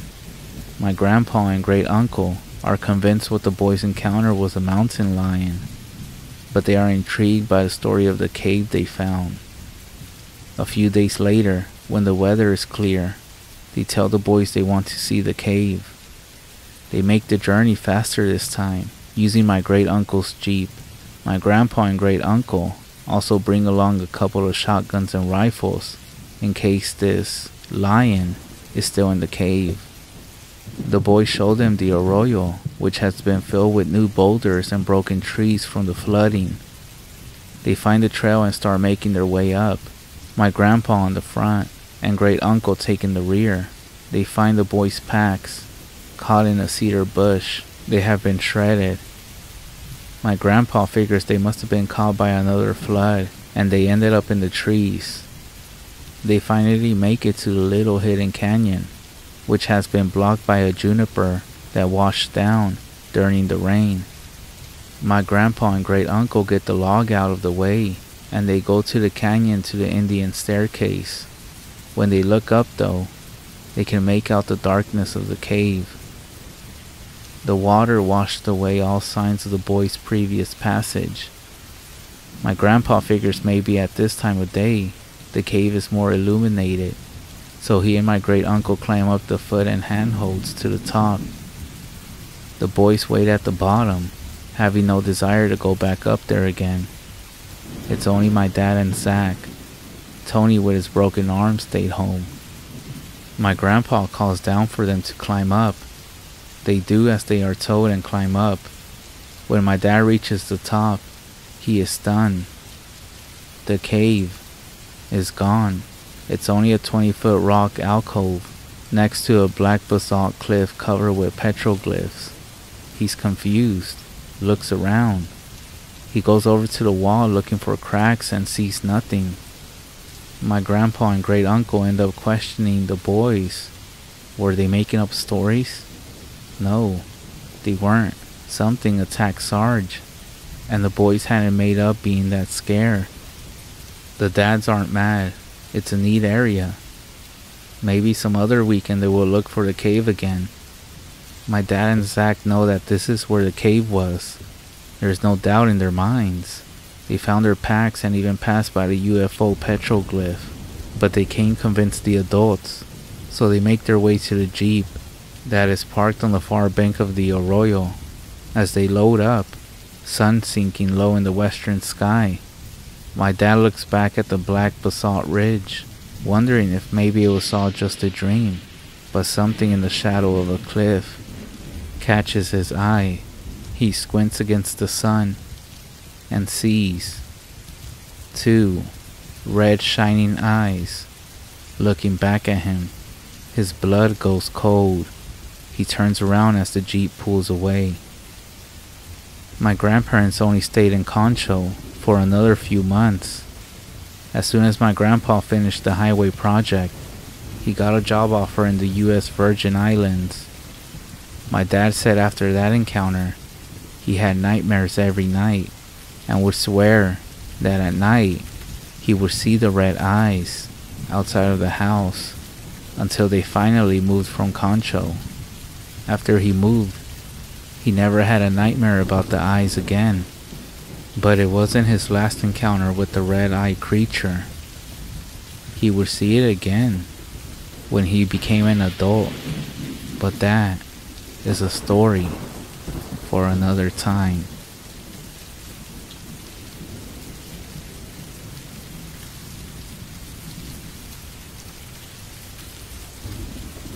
I never told this story to anyone, and I don't really intend to tell it again. I have a pounding migraine today, and this thread has kept me good company as I drifted in and out. I actually don't like talking about this time in my life. When I was around 12, I lived with my mom.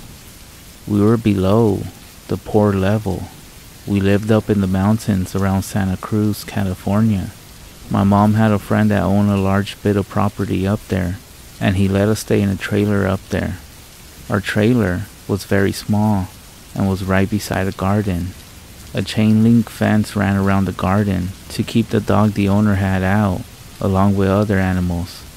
All kinds of deer and things are very common in the area. Also, along the fence area was a single room. It was like a tiny house, but it was only a single room on the inside. This room had light, and since our actual trailer didn't, I spent a lot of my time in there. By the way, sorry that the story will be fairly long. I'm actually pretty bad at writing. I just want to say that first, as this will be the only time. So there's this one thing you should know right now. This small fenced-in area was only a small part of the property, but most of it was just a bunch of woods. Also, I refused to leave the fence area because the owner's dog had been mistreated by children in the past and was very sketchy towards me all the time. If I was alone, it would try to bite at me, even through the fence. The fence was tall, at least 7 feet high, and wasn't even movable. So as long as the gate was closed, I was safe. With that being said, there is no one else around us for miles and miles. Now I'm telling you all this because I think it's important that you understand what kind of scene this was before I really get into the story. So we have a fenced-in location that seems fairly safe. It contains a trailer and a single room with power that is not connected to the trailer. Nothing else around for miles. My mom's van is parked out in front of the gate to the fenced-in area, and a single unpaved road runs from this garden for about a mile to the main house. Now then, I would bring friends up there to sleep over here and there. We all thought it was pretty cool, you know. Besides, we would get our own room to stay in, to play video games all night long. It was like a dream come true. The only downside was simple. When it would get dark outside, it would get really dark. No city around, and the trailer would not be lit up. There was no bathroom to use in the room, and you would have to walk through the dark garden in order to get to the trailer to use it. Strange things would happen out here from time to time. It was always something that could be somewhat easily explained away though. Noises like people working at night, or once me and a friend were sitting out in the garden and we saw a shadow as big as a small bear bound up a tree, but the tree didn't shake like there was weight on it. The dog also creeped me out, but you know, angry dog, and I was a kid. It happens. Now, I do get scared pretty fast. I always been that way. For example, I have trouble walking through a lit house if I'm alone. My friends, however, tend to be more outgoing, just the kinds of people I get along with. This time, I had a friend over. His name was Jacob. We were staying up all night and playing Sonic the Hedgehog 3 on my Sega Genesis. We started playing as the sun went down, and by the time we were finishing up the game, it was around 2 a.m. That's when we heard it. We turned off the game, getting ready to find something else to play. There was a rumbling in the woods behind the room we were in, like somebody was rolling something really heavy around. We hadn't heard it before, because the noise from what we were playing was loud. I immediately got goosebumps. Jacob was not really worried about it, but it's not like there was someone else's house a yard right over there. It was just a forest, for miles, and it sounded like someone was constructing something or some shit, dragging and rolling something really heavy. Eventually, Jacob convinced me to just play some more games.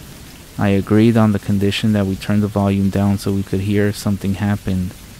We started playing, and I didn't even notice that the noise had stopped because I was into the game. A couple hours later, Jacob said he had to use the bathroom.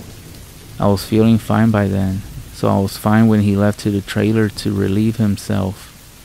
He was taking a while, so eventually, I decided I was gonna go check on him. Besides, I could use the bathroom and grab a snack while I was at it. I got up and opened the door to leave, and when I opened it, he was just standing at the doorway, right outside the door, facing it. It scared the shit out of me.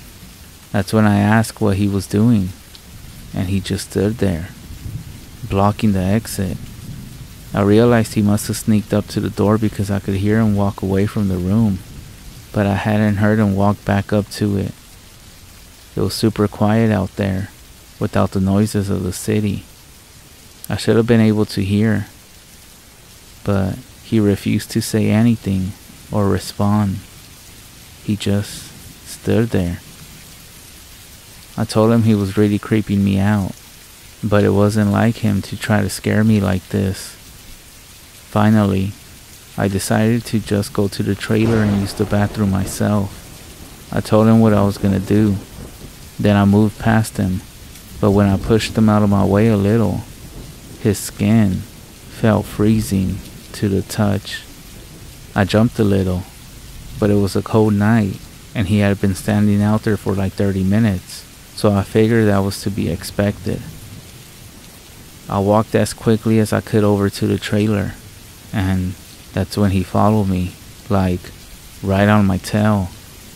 It was unnerving. I joked a little, saying that he already surprised me by scaring me at the door. The joke is over already. Finally, I got to the trailer and walked in. He didn't follow. He just stayed at the doorway. Now, I want you to picture this. Imagine inside a trailer with the door open in the middle of the night, and your friend is just standing outside the trailer looking in. I checked on my mom, who was fast asleep. Then, I turned to go into the bathroom. It was a porta potty, and we keep the bathroom door shut because it smells bad. When I reached for the door and tried to open it though, it was locked. That's when I heard a nervous voice come from behind the door. In here. I quickly turned to look at Jacob, but the door was still open and there was nothing there but pitch black night. I froze. I would have heard the bathroom door open if he had come in behind me and gone that way. There is no way to do it quietly. That's when I just yelled out so loud that my mom woke up. I stared at the doorway, unable to bring myself to move a muscle. She got up, walked over there, and looked out. Not seeing anything, she closed the door and asked me what was wrong. By now, Jacob was coming out of the bathroom and acting perfectly normal, but just a little bit confused.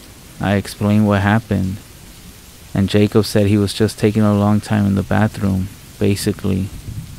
None of them believed me at all, no matter how much I insist. My mom is sure that I just got sleepy and imagined it, and Jacob thought I was trying to prank him. So my mom gets out a big flashlight and walks us back to the room. She tells us to go to sleep, then she leaves and goes back to the bed herself. Now, this room doesn't have any windows or anything, so after a while, I calm back down a little bit. I'm telling myself that my mom was right. It must have been like a waking dream or something. Meanwhile, Jacob insists that he was in the bathroom the whole time, and I'm inclined to believe him, because there is just no way to really get around without being heard. So I settled down, but I'm a little rattled, but I'm thinking that I can just sleep it off throughout the night. Suddenly, the dog starts going nuts, right behind us.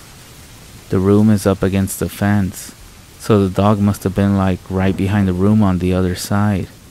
I guess when the dog started going nuts, I got scared, because Jacob started laughing at me and said, "The dog barking at a squirrel or some shit, and you're over here shitting yourself." It keeps going like that for a long time though. Suddenly, the barking stops and gets replaced by whimpering. We hear the dog run away. There's about 45 seconds of silence before we hear something new. A small stretching sound on the back wall of the room. We both try to be silent as we can. Eventually, it stops. After 5 or so minutes of silence, Jacob decides to be brave. He decides that he's gonna wake up my mom to tell her something crazy is going on. I wish he wouldn't leave me alone, but there's absolutely no way I'm gonna go out there. He arms himself as best as he can with a tennis racket we had in the room with us. Then he takes a couple small steps and opens the door and dashes out. I close it as quick as I can behind him. In less than 30 seconds, I hear a scream. Not long after, the door flies open, and he comes back in looking pale as a ghost. He looks tired and his breathing is like he just ran a marathon. His eyes look as big as dinner plates. I then ask what is going on like 4 times before he finally starts getting words out. He tells me he walked out there and he was walking through the garden as quick as he could, and then he saw my mom, just standing there. He tried to talk to her, but she stared at him with a blank expression. Getting super creeped out because of what happened to me earlier, he took a couple more steps towards her, telling her that he thought something was in the woods. Suddenly, Her face turned to an awkward smile. Then he realized something terrible. He hadn't noticed sooner because of the darkness. She was on the other side of the fence. Now, the door to this room does not lock, and as I explained earlier, this room had no windows. As he is telling me what happened, he is also at the same time putting stuff in front of the door, and by the end, I was helping him.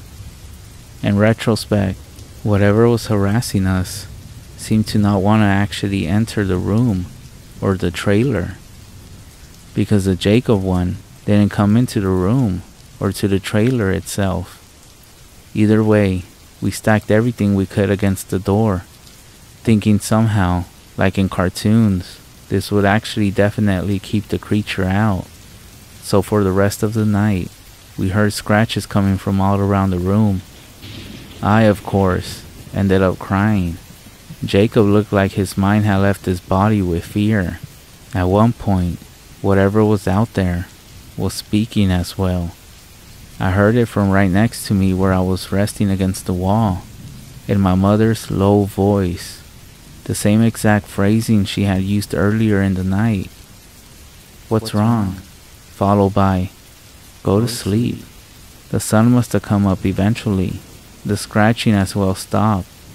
We heard my mom come to get us. This time, we actually heard footsteps. We of course refused to leave the room. My mom had to go get the property owner and have him take the door off. When we saw that it was actually her, I burst into tears again. We never had any experiences like these again, and we eventually moved away. But that one night still haunts me. I still refuse to go out at night unless I'm with a bunch of people, and I will never, ever live in the woods again. Anyways, I hope you all enjoyed hearing about this, as I probably won't tell the story again. Thanks for listening.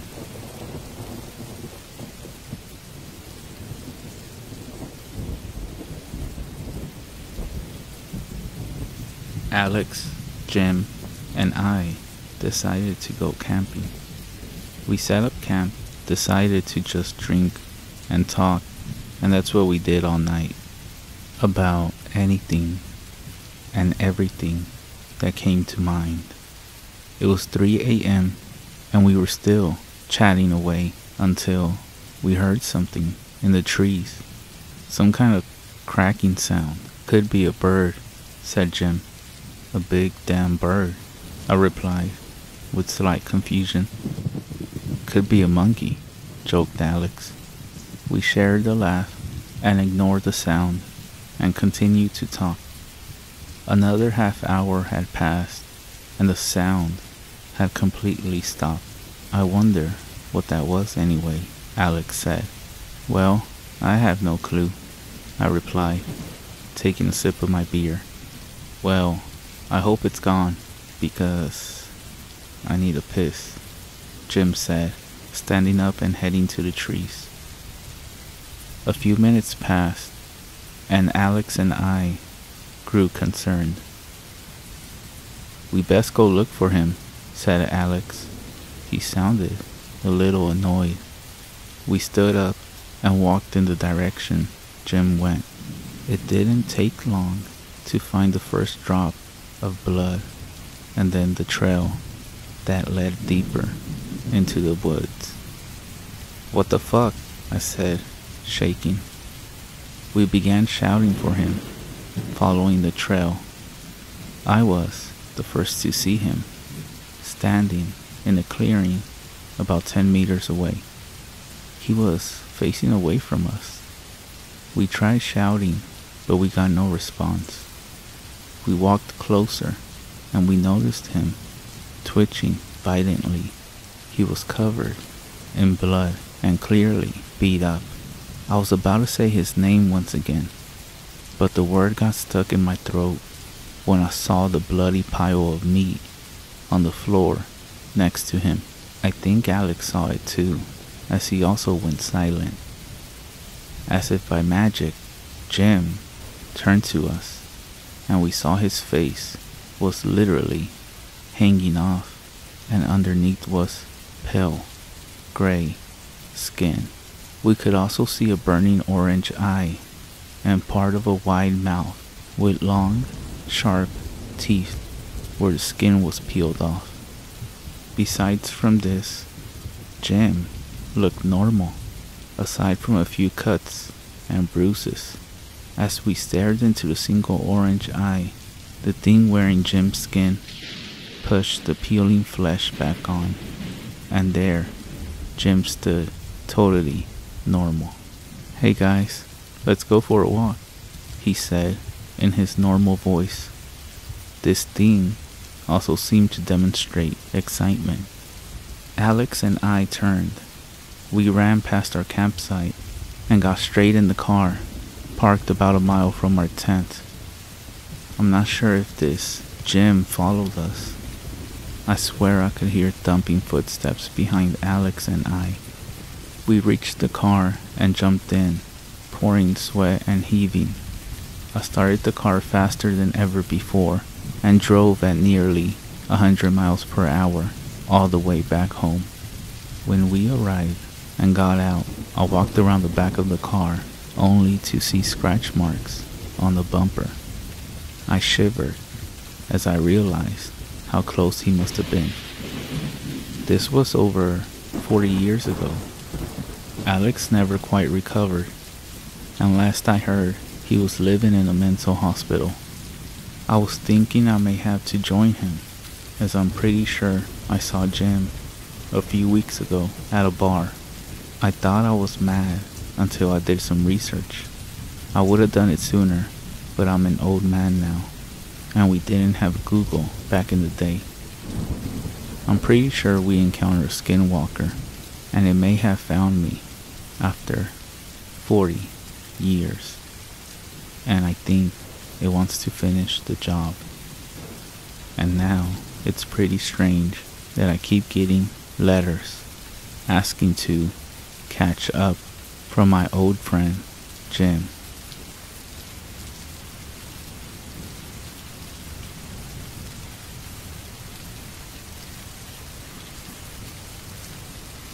If the time stops at 1:09 a.m., roll over and pray that they think that you're asleep. If you're wondering who they are, well, that's the weird part. It's your family, or your roommate, or whoever you live with. I never heard of this happening before, so I'm not sure what I can really do about it, other than pretend I'm sleeping, of course. That's the only thing that really seems to keep them docile. Let me explain what's been happening in a little more detail. This has been going on for the past 3 nights now. I didn't really think too much of it the first night, because honestly, I thought my family was pulling some prank on me.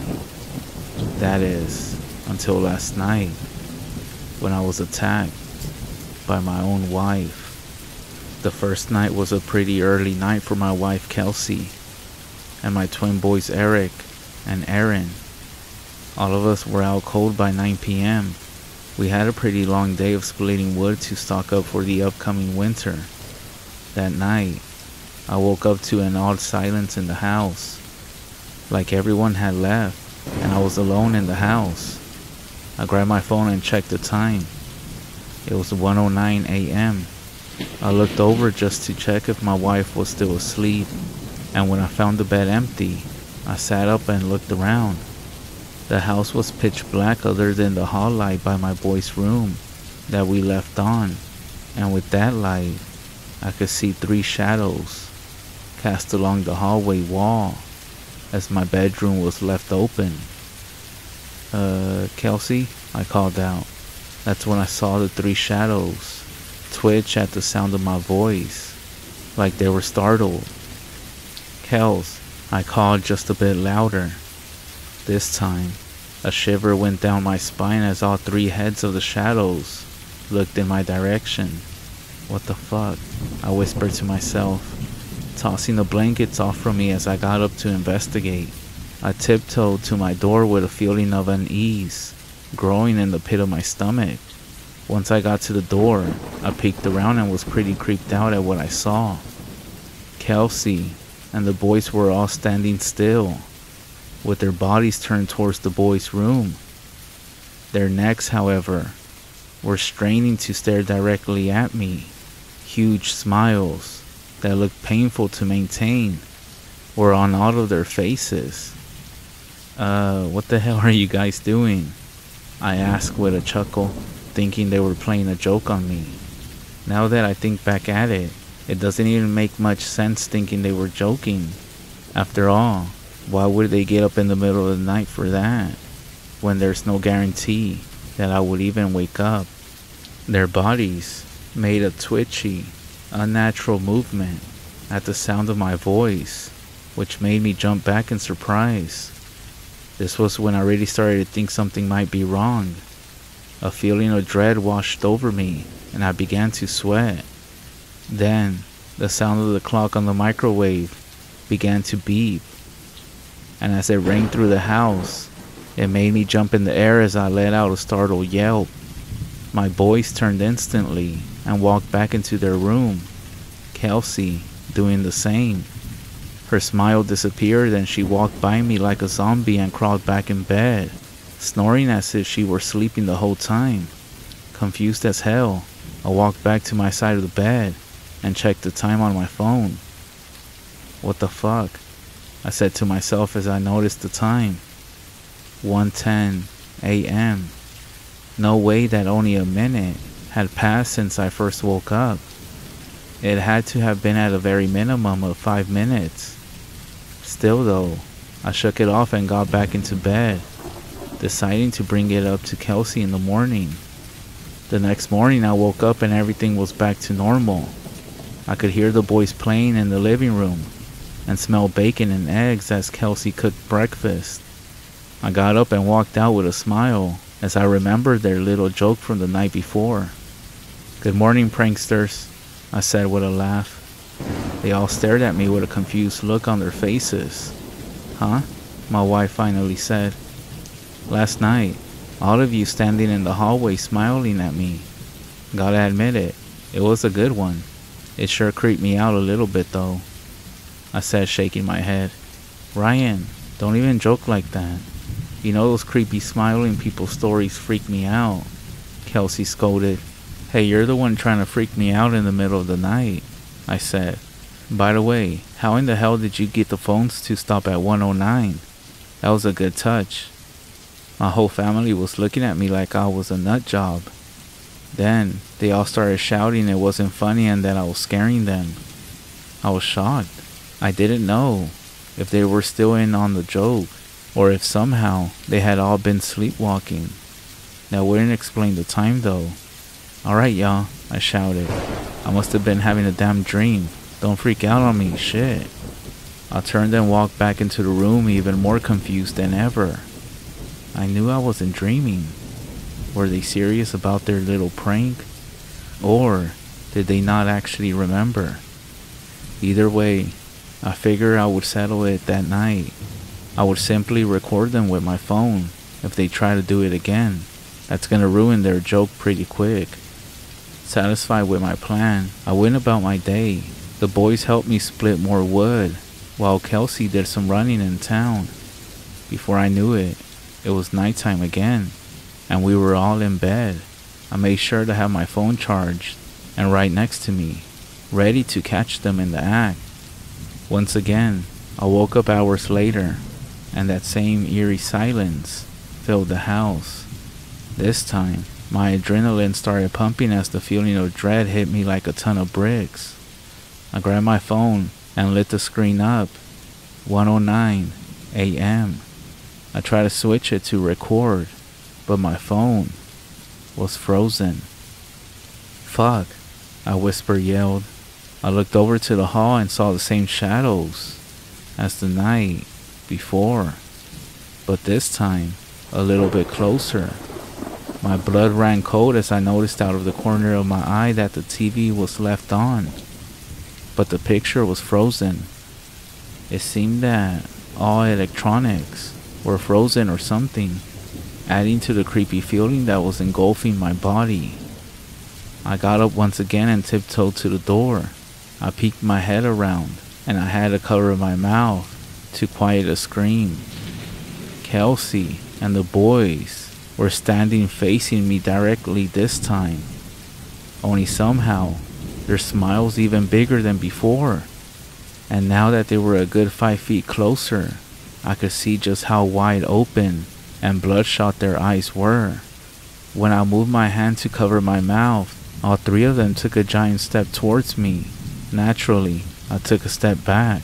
They mimicked with another huge step. This time, since Kelsey was bigger than the boys, she stepped ahead.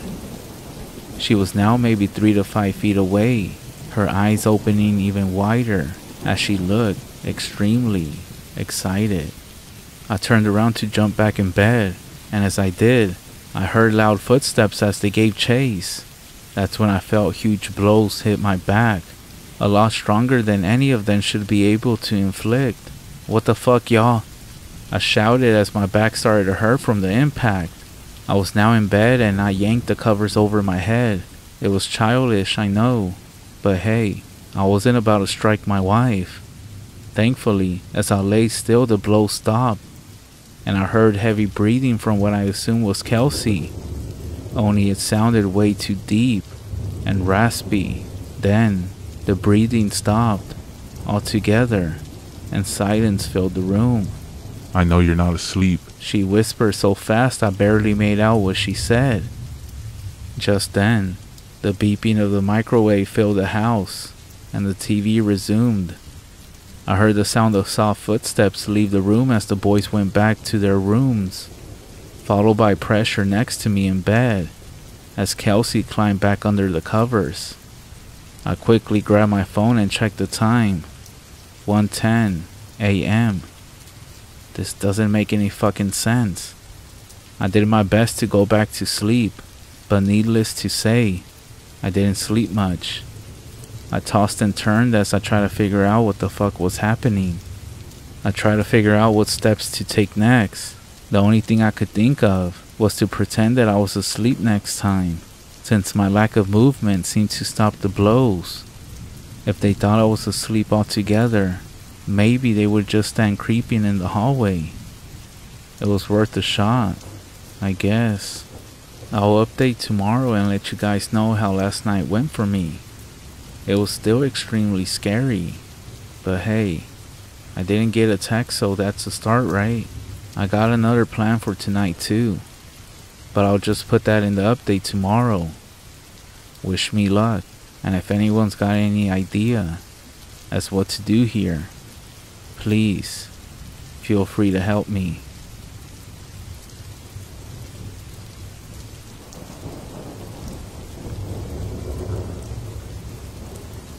Last Monday, I went on a walk into the woods. I go all the time, whether it's spring or winter. I'm 18 years old, I'm not very tall, and I don't weigh much. So I'm a pretty fast runner too. Sometimes it can get really creepy out there in the woods. My mom and grandparents, they live right down the road by the way, always told me that if I start to feel unsafe out there, I always need to leave. They never said why, but I always figured they were afraid of the coy dogs, and it never seemed that important. I did listen to them though. So Monday afternoon, maybe a bit past 4 o'clock, I left to go walking. I had been out there just 2 days before with no issues, but after walking for about half a mile, the feeling that I was being watched began. I kept walking until I came to the old logging road. It makes for a quick way around the woods, and it also connects to the road that my house and my grandparents' house are on. I was getting pretty tired of hiking through the snow-covered bushes and logs. I still felt like something was watching me, and just a few moments before, I could have swore I saw something moving around from the corner of my eye. So I decided to walk down the logging road instead. As I was walking down it, I heard the sound of chains rattling nearby, and started looking around for them. I was thinking maybe it was just chains in a tree blowing in the wind, but I couldn't find any chains, and I stopped hearing it after a second. I kept walking and was getting close to my grandparents' land when I heard the chains again. I stopped walking to look around me and to check to see if maybe it was something I was wearing. My jacket, my necklace, but it wasn't anything on me. I jumped around to double check and maybe looked really stupid, but I knew it wasn't me making the noise. I decided just to go to my grandparents' house and walk back using the actual road. But as soon as I started heading into the woods, I heard something. It sounded like my own footsteps had been in time with a second pair that were maybe about 10 feet away, which made no sense because there had been nothing there just a moment ago. I took another step and heard something step at the same time from behind me. I didn't turn around. I was too afraid, so I acted as if I was going to take another step, but I stopped my foot right above the snow. I wanted to make sure I wasn't going crazy. Behind me, whatever there was, stepped down. I heard the snow crunch, then it moved forward again, quickly.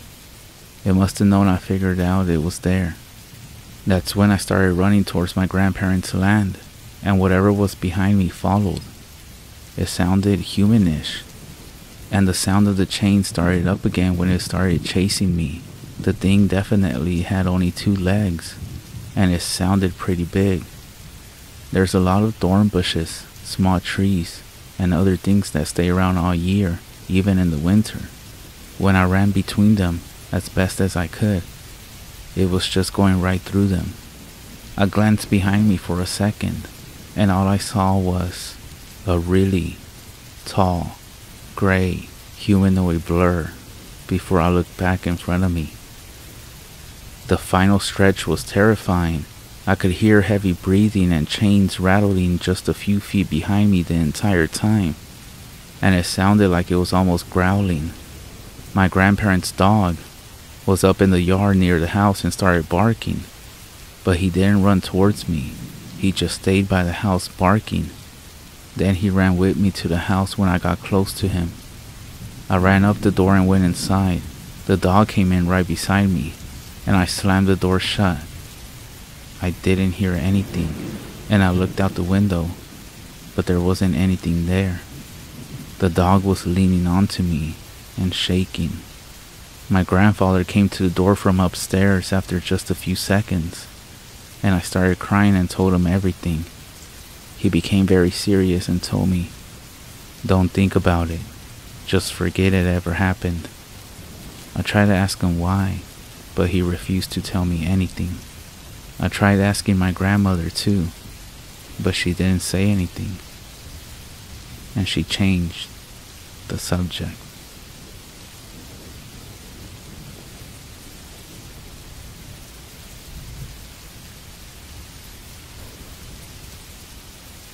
I'm not scared of anything. That's what I yelled to my brother as I slammed the door to my car shut. But things have changed. I have changed. I remember his smirk, how he was holding out my jacket, the way he spouted off an endless list of things I should be scared of. Skinwalkers, Wendigos, witches, and even other humans. He presented each one as reason after reason of why this idea was stupid, saying that I still had time to flake out and save face. I remember rolling my eyes, snatching my jacket from him, sliding into my car, and yelling that I'm not scared before speeding away into the dark outline of the mountains. They stood out stark against the setting sun, and boy, how I wish I would have listened. I was wrong, and he was right. Now, I'm scared. But let me back up a bit. It all started about 2 days ago. I was out of my mind, depressed. I could barely get out of bed. I thought about throwing myself in front of cars, over bridges, off buildings, just dying. I thought about dying all the time, and enough was enough. One of the few friends I had brought up the idea that I should try solo camping, and it might clear my mind, that the wilderness, the silence, the solitude would do me good. He gave me a list of spots Some were more isolated than the others. And of course, being in the situation that I was, I decided on the most isolated one. This one was about a 3-hour hike from the last campsite, far out in the Rocky Mountain National Forest. I remember his face, the surprise, the acceptance. "Are you sure about this?" His voice cracked. I nodded, saying nothing. It's a pretty secluded place, especially for a first-time camper. He shrugged. But then again, it's a beautiful spot. It'll definitely give you some perspective. And the night sky out there is insane. I said thanks and turned to leave, but he spoke up again. A word of advice from a veteran. Don't go out at night, no matter what you hear. You might end up getting fucked up by a bear or lion. The drive up the mountains was soothing. The gently curving roads that wove their way through the trees and up the rocks were exciting to navigate. And soon, my mind was now in a peaceful state. I decided to leave electronics this trip, even going as far as securing my phone in my glove box. I wanted to be completely free of all that shit, able to focus on the moment, than to let my mind wander into the past or fear the future. I would be gone for 5 days and 4 nights. Enough time for me to hopefully recover and reassess my life and what I was doing with it. I found the entrance to the park with ease and continued to the closest lot to my campsite. Nighttime was arriving, and I silently cursed myself for leaving so late. I sat in my vehicle for a good 30 minutes before deciding that it would be too risky hiking 3 hours in near pitch black. There were 4 other tents set up in the lot. I found some room for one more, and soon I had my own tent set up. The night was very comfortable.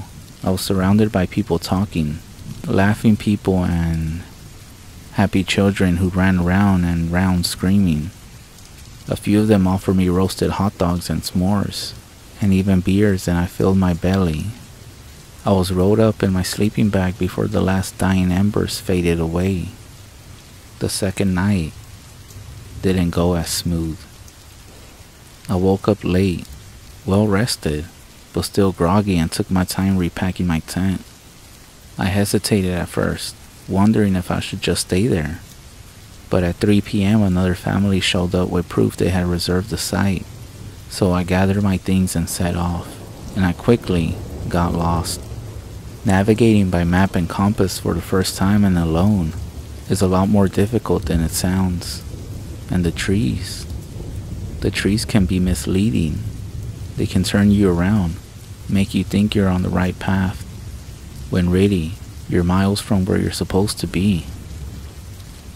Instead of taking me 3 hours to get to the site, it took me almost twice that time, and I was quickly losing what little light was left in the day. Finally, I found the site. I quickly set up my tent, building a small fire in front. It was dark now, and I was jumpy. Every sound I heard was magnified. Every shadow cast by the dim light of the fire, a menace. With fear, I crawled into the tent and curled up in my bag, trying to will myself into sleep. After a while, I was snoozing, about to drift off, when I heard it. The sound of a foot crunching outside. My eyes shot open, and I reached for my flashlight, but didn't turn it on. I waited. I heard the sound again. Someone or something was definitely walking around my tent. It sounded like whoever this was trying to be quiet.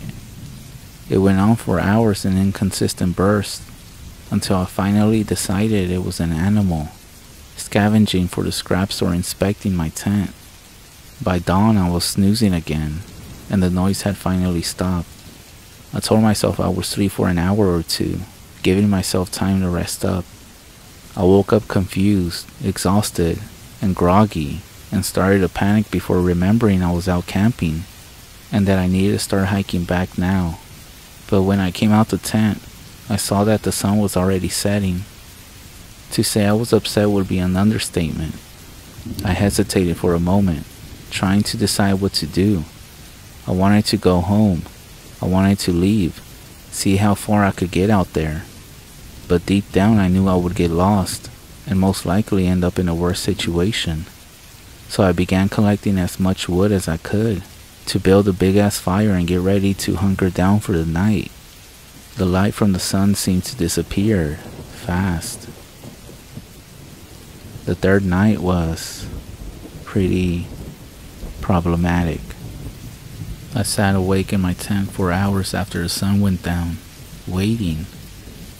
The darkness around me seemed to crush the light from the fire, making it seem like a small tiny candle in a sea of shadows. For hours I sat there, listening, afraid.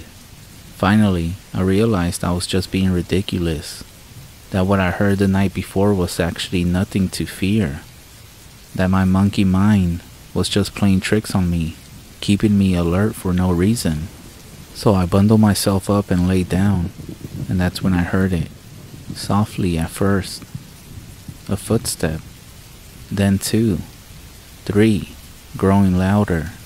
I sat up and felt my eyes increase to the size of saucers, and my breath quickened.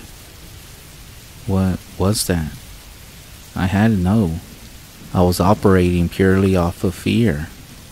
I heard the noise. It sounded like something running and running around and around my tent. Suddenly, the side of my tent pushed in as if someone was slapping it from the outside. Hey, I'm awake. I'm in here. I tried to stand, tripping myself up in my sleeping bag in the process, and slammed into the front of my tent. Scrambling up, I quickly unzipped the flap and ran outside with a red tinted flashlight. That's when I saw a shape scurry away, and I quickly followed. And there, standing at the edge of the firelight, barely visible, was the silhouette of a person. They were standing with their back towards me. Their arms were hanging in strange positions by their sides. Their head pointed straight away from me. I took a step towards them, and a branch cracked underneath me. The sound seemed to startle the person, and they turned their heads so slightly. Hey, I said again. What the fuck, man? A sound that crescended into a scream. It was a laughing sound, and it echoed around me, rattling around in my head. I ran, leaping into my tent, zipping it up behind me, crawling into my sleeping bag, crying. And that's when the world around me exploded, or rather imploded. The walls of the tent shook, like hundreds of hands were slapping it, poking it, punching it. Outside, what sounded like dozens of people running around shattered the silence. I don't know how or when I fell asleep. I actually think I fainted. Either way, I woke up the next day to a reddish glow surrounding me. I sat up and ran outside, looking around for proof of what I heard. But there was nothing. No footprints, handprints, or any disturbance at all. Man, fuck all this, I said to myself, throwing my things chaotically into my bag. I'm gonna leave today, in the dark. I couldn't stay another night here. I was just starting to unpole the tent when I heard it. A sound in the distance, perhaps carried to me by the wind, which was picking up around me. Help me, please. Oh God, help me. I reacted more out of instinct than logic and began running towards the sound before realizing that I, in no way, was in a place to help whoever was screaming. Still, I tried to locate the source of the sound, following the voice for about 30 minutes. Where are you? I yelled, looking around me through the maze of trees. I'm here. I'm over here. Where are you? I'm over here. Where are you? Where are you?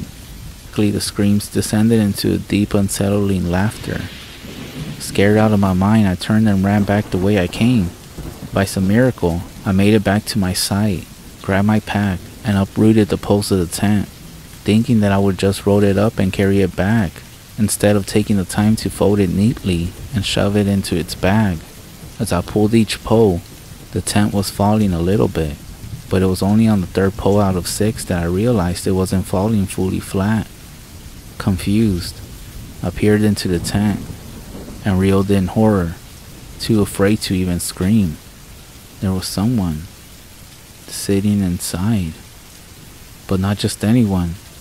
It was me, sitting there, pale and bone thin, a too wide grin plastered on my face. A single droplet of blood rolled down from each eye, which instead of having green eyes were totally black. I jumped back, tripping over my own feet. Laughing rose up around me again as I scrambled up to my feet, and I saw my hand that wasn't my hand reach out from the tent, followed by the other, then the head. This face looked up at me, still smiling, then laughed again. I screamed and I ran, and I kept running. I don't even know if I was running the right way, but I couldn't even use the sun anymore for guidance since it had almost fully set. I ran without looking where I was going. I kept looking behind me to see if that thing was following me. I could feel the trees scratching me up, pushing against me like they were trying to hold me back, almost holding me still until that thing came for me. Suddenly, a light flashed in my face, and I ran into something solid, something black, something that wrapped around me. I instantly cowered, hiding my face in my hands. Fuck. Oh, please God, no. I heard my own voice, terrified, shaking. Hey, calm down. It's alright. You just scared me. What's wrong? I looked up into the gray eyes of a human face. The face of a middle-aged man, to be exact. He was holding me up.